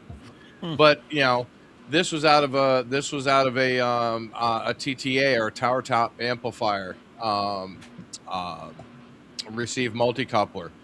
And I come across this stuff all the time when we pull systems out. So if anybody's interested, Mike, I know you always like to dabble and play with stuff. So yeah. No, that's neat. That's interesting. Yeah, I just ran up, dude. I have. Are you going to be at Nearfest, Mike? I don't know. When is it? April. It's in April. Is that? No, it's in May. It's the first week. Oh, that's right. It's the first week in May. Yes. Okay. You're right. Okay. That could be a possibility. That could maybe work. So what I will do is because I like just grab this stuff and throw it in the boxes and bring it up, and people will look at it like, oh, that's cool, and just leave it on the table. What I will do is I'll throw a bin together of things you can dig through. Okay. Because you can ask Eric, Paul, Chris, Matt. I don't know, Marvin. Has Marvin been? Marvin, you been to a Nearfest recently? I have, but I didn't make one at the end of last year. Okay, because you can ask these guys. I bring up a boatload of stuff just to sell, give away, or whatever. So, a trailer load. Trailer load. Yep. Yeah, and Matt's there selling his antenna wares, and hopefully this year he'll actually sell them more at a premium price just to make up for all the losses he's had over years from giving them away for free to us. Yeah. I don't know. I will say this: the only one that I have been given was the Rybakov. Every antenna I've bought from Matt, and I think it's about 6 or 7, I have paid for. Yeah. Hey, that's and I have not applied the code. So there. Yep. We can let the cat out of the bag. We all agreed together offline that you were going to pay for all of our antennas going forward. So that's the arrangement we had with Matt. So when we said we need a new antenna, we just say Tortoise will pay for it. He's like, okay. Oh, I got something in my eye. Something in your eye? Yes, we all do. Cool. So I don't know. Like I'm gonna throw it out there, Chris. You interested in mentioning since we're talking, kind of ham radio stuff? You want to drop a little bit of something on your 24-hour? Yeah. Can I share a screen? Yeah. Feel free. Oh wait, hold on. My computer's being stupid. I think we can't fix that. Can't fix stupid. Well, never mind. I'm not gonna be able to share a screen. So yeah, 24-hour POTA is going to be April 25th and 26th at Shawnee Crowell State Forest, and everybody's invited. It's going to be a fun time. The camping is actually free because they're technically not open, so they're going to be offering campsites for free to anybody that wants them. There's going to be a pavilion with power, I've been told, and the bathrooms will be open and running water. So should be fun. I plan on being there Friday before to set up, and me and Parker still have to go by and finalize the exact spot, but I'm pretty sure the pavilion is going to be where it's at. We're going to be doing t-shirts. I did find a place to do t-shirts around me that are actually reasonably priced, so I just got to set up something for that and go from there. Cool. He's got Shannon as the POTA mermaid. Do you want me to share your image there, Chris? Yeah, that's not do you have the updated one? Yeah. Oh, I don't know how updated it is. It probably is the one then. Those are the one on Discord? Yeah. That's what I was trying to share, but my computer's being stupid. So okay. You got to swap out and put in one of the purple Cat 6 jumpers. Got to stick it in the hole. Try the whatever pink. direction it goes in, it doesn't go the opposite way. There we go. Gonna finally share it out. Dude, Yep, nice there shirt. we go. That's cool. So that's That going is to be an on awesome the back. design. So it's, There's Shannon. She did not Yeah, post it's for that. Shannon. Let's just put that out front. No. She That wore was the the first mermaid thing I thought costume. of. I was like, what? Yeah, so those that might be going like, oh, the Live Free and Ham guys are doing 24-hour POTA. No, we're not doing a 24-hour POTA. Chris has decided to do this for the Cape side. Totally awesome to see, or I would love to see more people do 24-hour POTAs and just, have fun with it. So maybe this will be like the 24-hour POTA thing worldwide. It'd be kind of cool one day to see that. But, if you want to do one yourself and you want to figure out how to do it, talk to Chris, talk to me, we'll help you out and show you what you need to do. But yeah, I'm glad he's doing one for the Cape. I will be there and I won't be doing anything except playing radio, drinking, and having fun. I can't kill it. Yeah, well, I'll kick you out. yeah, so it should be a good time. So It's a BYOF. As of right now, yes, it's still bring your own food. I'm still trying to set up something. I do have a place I can get pizzas for one day as lunch, but other than that, everybody is closed down here. So Yeah, it's a Cape. Well, I mean, So- we can all have like a food chip in, and yeah, Market Basket's right down the street from there, so yeah, you can literally do whatever and just have a huge Seafood cookout. boil. Yeah. I'm game for that. Torty, you and I are bunking up together. as long as I get small spoon, Okay, fine. And I got the purple cable. you can have all the purple cable you want. Cool. Well, if you are in the New England area, or even you're Northeast, and you want to go do something as cool as a 24-hour POTA, go do it with Chris and hang out with those guys. Because I get the luxury of going down there every couple of months to go see my dad, but I always hang out with those guys and repeat or talk to Chris all the time. So great group of guys.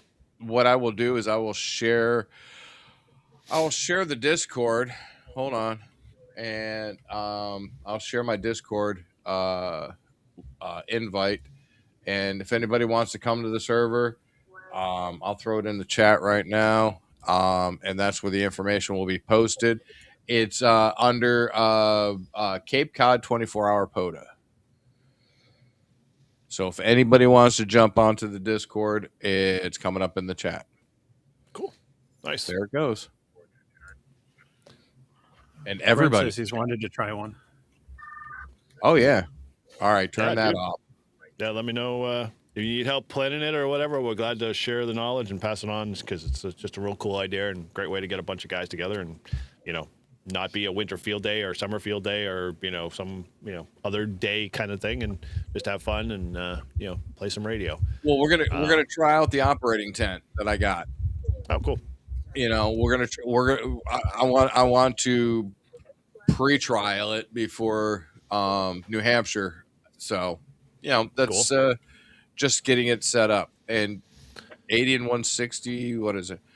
Dude, if you want to come out to Cape Cod, Massachusetts, all Midwesterners are welcome, Mr. Bobkoff. 100%. Always. I am not paying for your flight, though.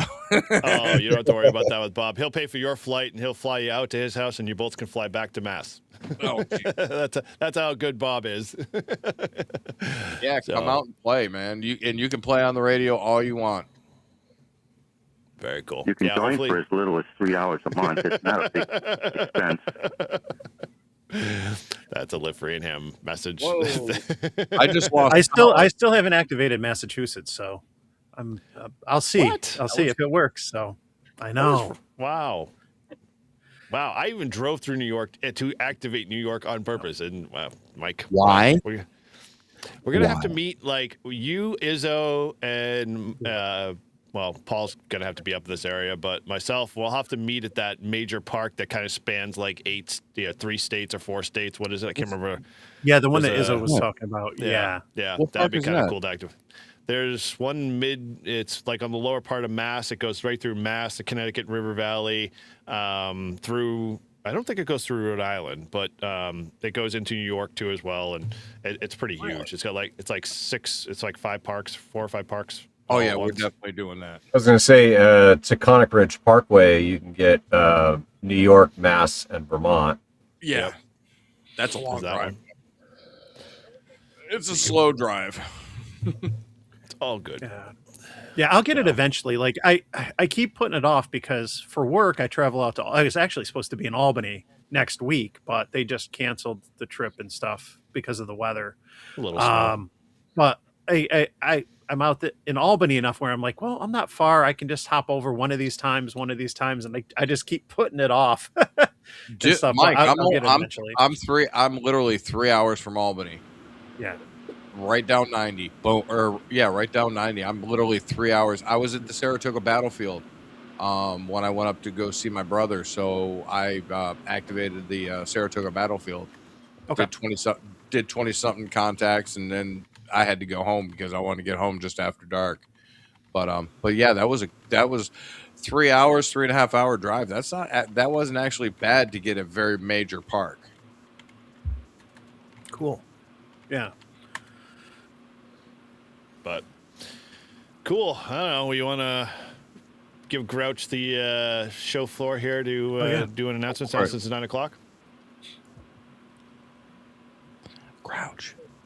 Prep and Paul is the winner. Grouch. Okay, that's all. Okay. Simple and easy. Hey, Paul. Congrats. Yep, there it is. There we go. Wear it proudly. Wear it proudly. Doesn't he already have one? I thought he already had one. He probably does. No. Yeah, wow. I have a Prep and Paul shirt. I have a Prep and Paul shirt too. I don't. Prep and Paul, where's my shirt? You have to be a channel member for a year. Oh, okay. Or I can just buy a shirt from him. One of the two. Yeah. But it won't be as cool. I was just thinking it wouldn't be as cool. Yeah. Well, I'm not a cool guy, so that's easy enough.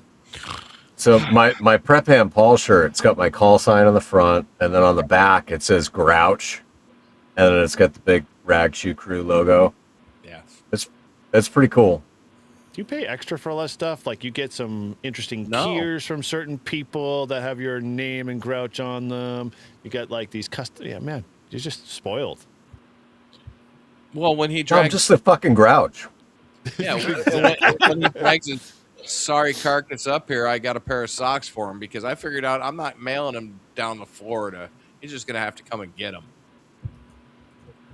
I'll be back up there. Grouchy. They give it to whoever can spend the most time pissed off for absolutely no reason. Yes. Yeah, I'll be back up in New Hampshire in the fall after Huntsville. Sweet. Oh, speaking of Huntsville, Eric, are we still driving down or not? No, I'm out. Oh. I got too much work. Sadly, I wish I could just tell them to go pound sand, but they pay the bills now, so no. I would prefer to play ham radio all day, every day, but they don't pay the bills yet. So if you want to help support pay those bills, please donate to N1JUR. Shameless plug. All right, well, do we want to put a little bow on this since it sounds like, we're dwindling down in the hours here? We are. Okay. Well, let's go a little around the horn here. We'll start with Chris there. Tell them a little about your channel, what's going on, or, any last words? Nothing really going on with the channel right now. It's I haven't really had any time. I've been out plowing and sanding. So you should just flip the camera on and record your plows and just do a vlog from the plow truck. And the idiots that park in front of me. So yeah. It's great down here. It is a popular thing on my freaking Instagram all the time. I don't do any plowing. I don't do any shoveling whatsoever. And I see more plow videos and more people, memes on that. It's like, how do I get that? And the last one I saw was a guy with a front loader, and he was playing, floor hockey with a shopping cart in the parking lot while he was plowing. I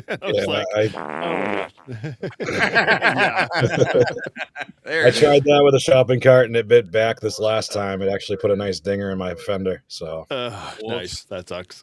Uh-oh. Yeah, no, I hope to have some stuff coming along as soon as winter's over, obviously. And the 24-hour POTA is coming up, so I just got to prep for that. Cool. All right. Yeah, well, looking forward to it. Sounds good, man. All right, Mike, over to you and to MAK.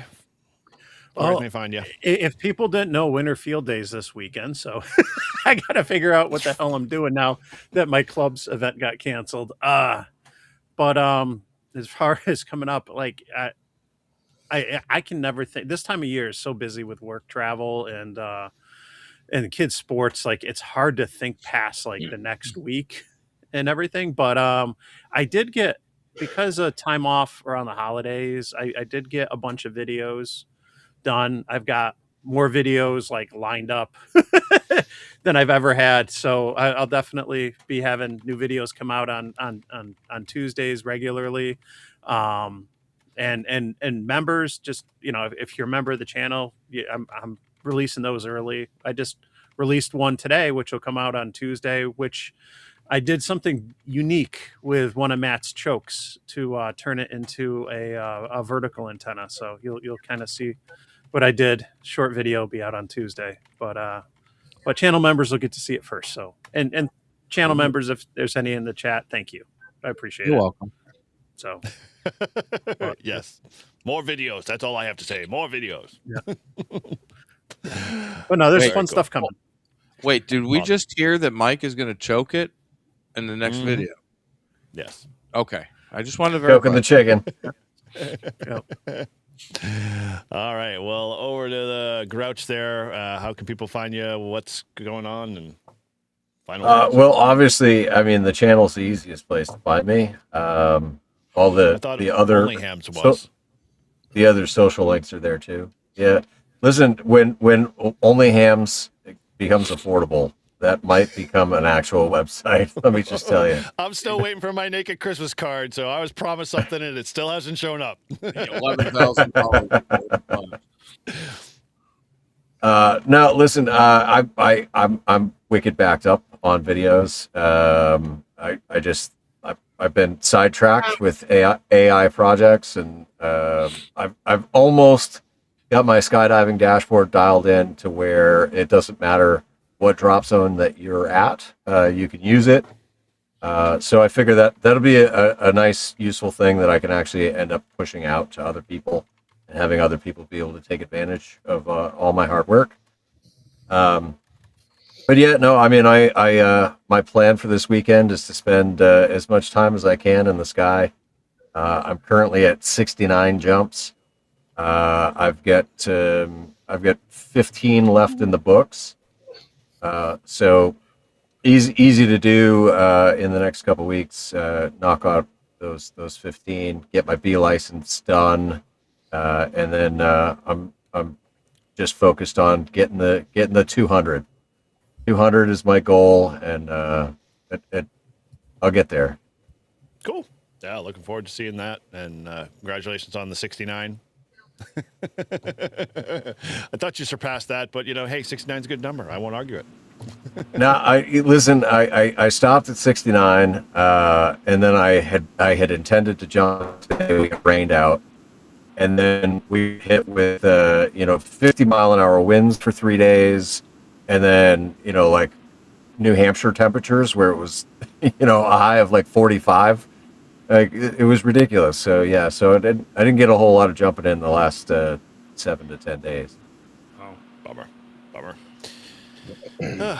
All right, well, good on that. Looking forward to seeing more of the content. Hopefully that dashboard, because I know you've been talking about that for a little while, and definitely good to hopefully see a video on it maybe.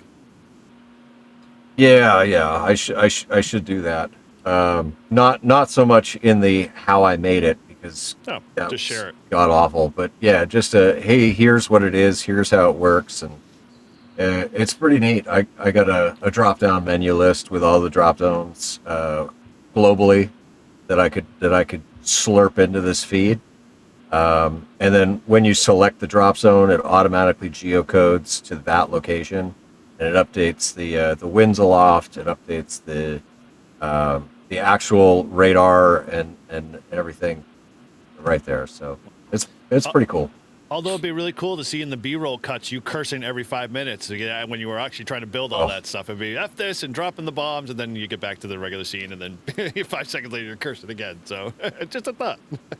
Dude, there were so many times where I'd be like, no, like, AI, you're fucking stupid. Like, I gave you the files. Why did you truncate the code and now it doesn't work? Like, stop doing that. And then, all right, here it is again. Do not truncate the code. Like, I'm sorry, Dave. I'm afraid I can't do that. Oh, man. Well, cool. Awesome on that. Marvin, how can they find you? Any last words? Yep. So go find me pretty much anywhere. I've been running a syndicate for Winter Field Day. I've been on quite a few channels here and there, but mostly is the ham radio guy. Podcast, any podcast platform. Majority of those come out of Apple podcast. The other thing is my YouTube channel. Dropped a new video today talking about some ham club auction stuff. It was kind of cool. And then I just dropped a brand new short podcast that's about 8 to 10 minutes long. Be doing more of these, but they're probably going to be for Patreon members only, I'm thinking. Something called Shack Smarts. And they're tidbits, hints, things to help improve that are short and sweet. But I did throw one out there on on my normal podcast platform for kind of a teaser to see what people think. And, I'm looking for some feedback on that one. So looking to hopefully hear some comments here and there from that as well on the Shack Smarts and kind of cool little things along the way. Just simple things like, hey, put a cable tie on all of your, or a cable identifier, cable tag on all your different cables, so you know where they go and what they're supposed to belong to, and what each end of it is, where you go. Just simple things like that really help improve your efficiency of your shack. Because when you go tear things apart and you go to try and put something back, oh, where is this? And then you start in the cursing world trying to figure out where things go, and just save your time, yourself, operations, efficiency of your time down the road. So it will, help you. So those little things, that is what I'm trying to throw out there. I've got a bunch of them lined up already, ready to go out. And like I said, they'll probably go out to Patreons only at this point. We'll see where that goes. But channel continues to grow, just shy of 600. And so it's made pretty significant improvement this last year, and so I'm really hoping to get over 1,000 this year, and whatnot. But we're moving along. So channel's doing well, and things have been busy. So very cool. Well, when labeling cables, do not write on them with a magic marker. That is not a proper label. No. Different colored electrical tape works though. Yeah, if you remember what the color scheme is 10 years later. Yeah, exactly. Type in cable tag ID, and you can find lots of different options out there. So cool. Well, looking forward to your big tidbits and as a member in your member only section. So excellent. So hey, just helping you drive traffic. I didn't say one time. All right, awesome on that one. Cool. And you definitely check out all the Winterfield Day fun and activities up on World Radio League. I know I'm definitely going to pay attention to that from time to time just to see how things are going. And thanks again for all you do, Marvin, with Winterfield Day, man. It is a labor of love, and some days I'm sure a drinking day too as well. This week it's been, it's this. I tell you, my wife is like, she knows like this week is Winterfield Day week, and I was like, my mind and everything I'm doing is just all dedicated to it, and it's just been one thing after another. And she knows I've been on lots of different live streams and joining. And it's like, sorry, dear, I just gotta go do this. I gotta go join this live stream. I gotta hop on this one. I gotta go hop on this one tomorrow night. And it's one of those things running the syndicate around. But it's been good. Just again, wish everybody the best of luck through Winterfield Day. Use common sense. Stay safe. And hope that you guys have the best Winterfield Day ever. But and we hope to have a good one as well, and to see the numbers come in and the number of QSOs, the people working, and hope to hear the bands are looking to be good at this point. So hopefully no more solar flares coming between now and then. And it looks like it's going to be good. So I'm hoping that we can make some lots of contacts and have a fun Winterfield Day for everybody. So thank you for participating and being part of it, and you guys make it the best. So cool, awesome. All right, over to you, Mr. N3VAN. Any last hey parting guys. words? Last parting words. See you when we thaw out in the summer.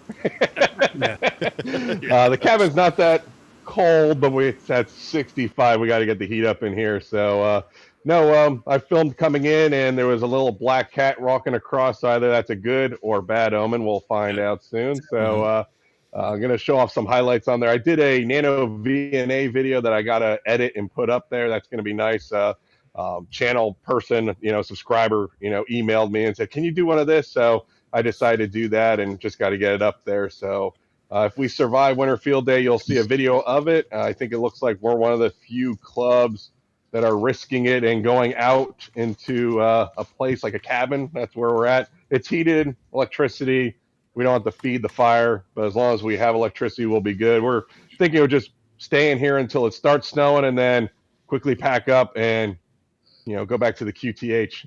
So hopefully it should be good. If you don't see a video or don't hear from me, then you know what happened. So come rescue me there, Chris, with your snowplow, please. If it started snowing, you left too late. Is that what it is? No, don't worry, Marvin. We're not risking it, so don't dock us points, please. So one final question: in your emergency plan, who is the first person to get eaten? I don't know. Who's the first person to get eaten? Is it you, Scott, or you, Phil? I don't know. Who drew the short straw? I don't know. I think there's another ham radio club. We're at Cabin 9 here at Lake Nakamixon. There's another ham radio club, Philmont, Philadelphia, Montgomery County. They are in Cabin 2, so we'll just go over there and cannibalize them. So should be good. Are their call sign's N5UDE, right? Yep. I believe so. Sure. So that's pretty much it, So cool. If I survive, you'll see me.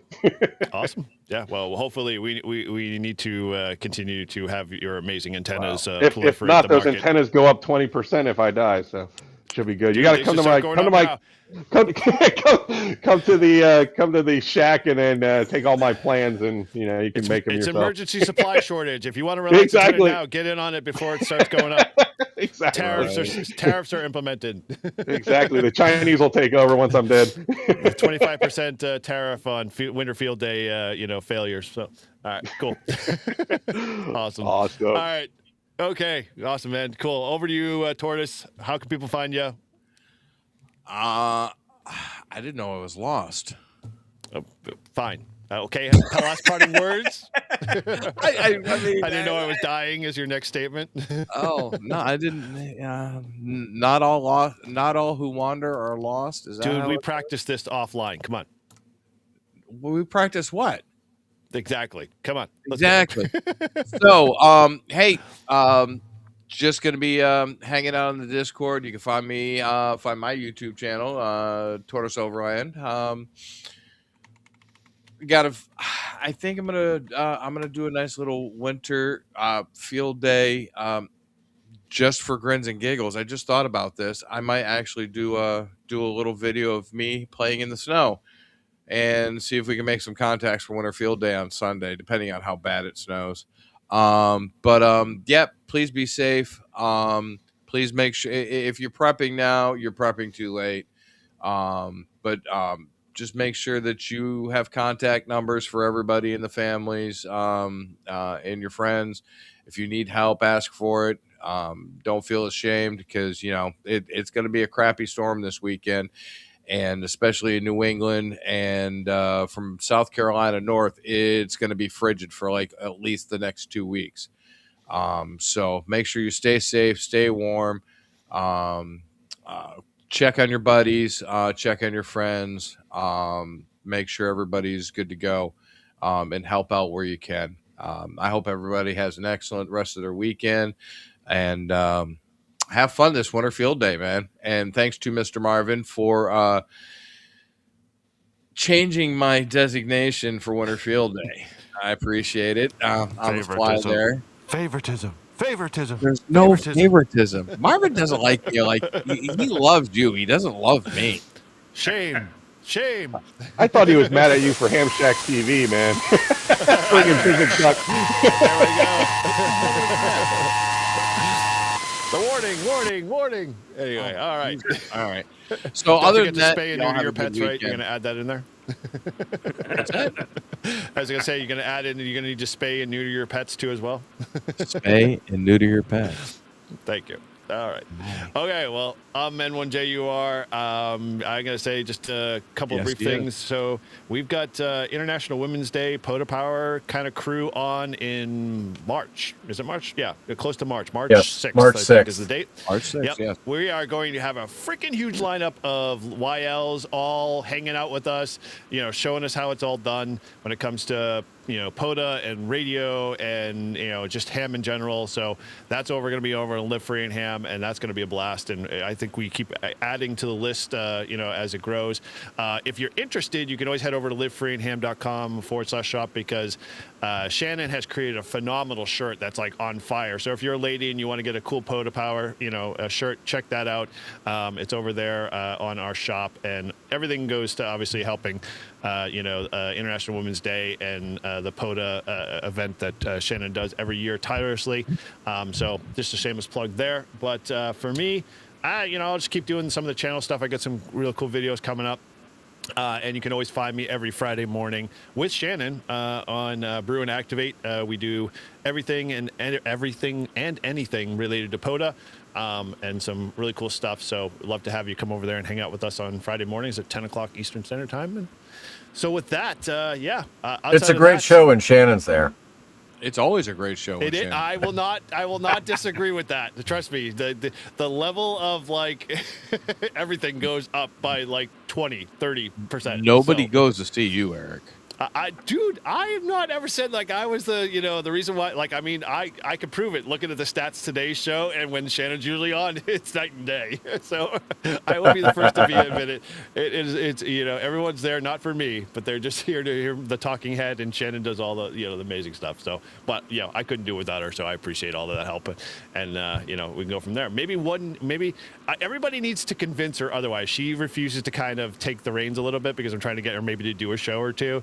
She's, kind of been reluctant. I don't see that. I see her actually taking the reins during the show. She has said to me offline, and I don't mean if she's in the chat here, but, she said, I don't know if I'm ready to do a topic. She kind of buttered you do topics so better, and I don't like whiteboards. And I'm like, well, you don't have to use the whiteboard. You can just talk. So, hey, let us know over the Discord. Head over to Live Free and Ham Discord and tell us that you want Shannon to do a show, and maybe give her a topic so she doesn't have to sit there and guess. So either way, all good stuff.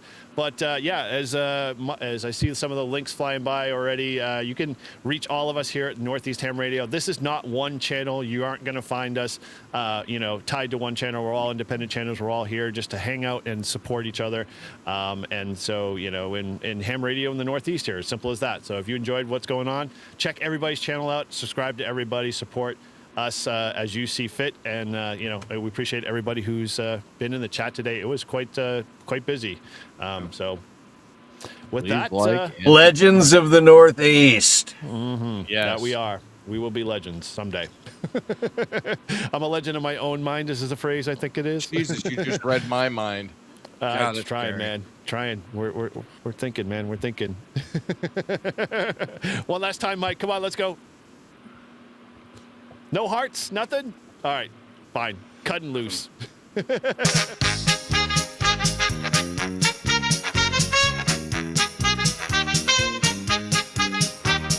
the back roads of New Hampshire, rain or shine, he's calling CQ with that mobile line. Eric's got his 891 and A-test tight. He's chasing them parks from morning to night. We're calling CQ, come join the ride. From salty shores to mountain highs, a motley crew with wire and drive, tossing antennas in trees to feel alive.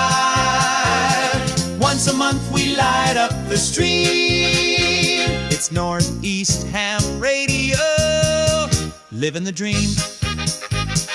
Izzo's in the woods with a stogie lit, got his logbook down and a chair that fits. But toss him a chip with that barbecue tang, you'll get a rant and the Hamburglar fang. Matt builds them tough and tunes them clean. Reliance hits like a well-oiled machine. Toss the wire in a tree, no need to prepare. 5-9 signals floating through the air. We're calling CQ, come join the ride. From salty shores to mountain highs, a motley crew with wire and drive, tossing antennas in trees to feel alive.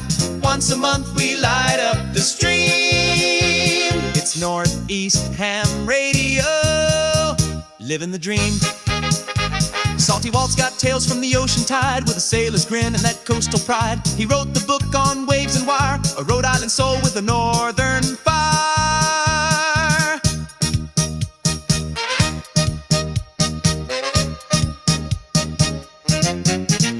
If it's broke, Rob's the guy to call. He'll tear it down and rebuild it all with a scope, a smile, and zero fear. He's the reason half our rigs still cheer. The grouch rolls deep with a pack and a plan. Sky above, ground below, mic in hand. From jump zone to parks, he's living it loud. Still grumpy as hell, but making us proud. We ain't perfect, and that's just fine. We miss a few calls and forget the time. It's happy hour when we go live.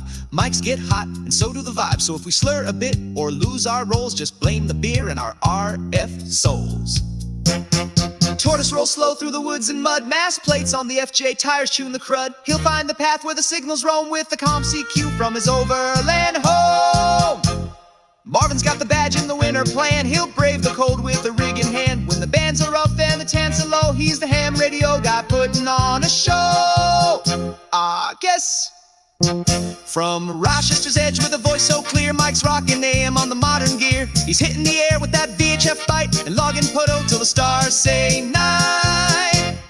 Todd's blowing finals at field day again. Still a proud Jenner, won't let it end. Talks baseball more than he checks his SWR, but he'll snag that contact from a mile too far. We're calling CQ, the signal's wide from the coast to the pines on the mountainside. We're a band of hams with stories to share, tossing wiring trees, putting watts in the air. Once a month we fire up the screen. It's Northeast Ham Radio, where legends convene. To antennas and trees and friends on the air. For signals we chase and the stories we share. We laugh, we learn, sometimes we swear. But every month, you know we'll be there. This is Northeast Ham Radio. Pull up a chair.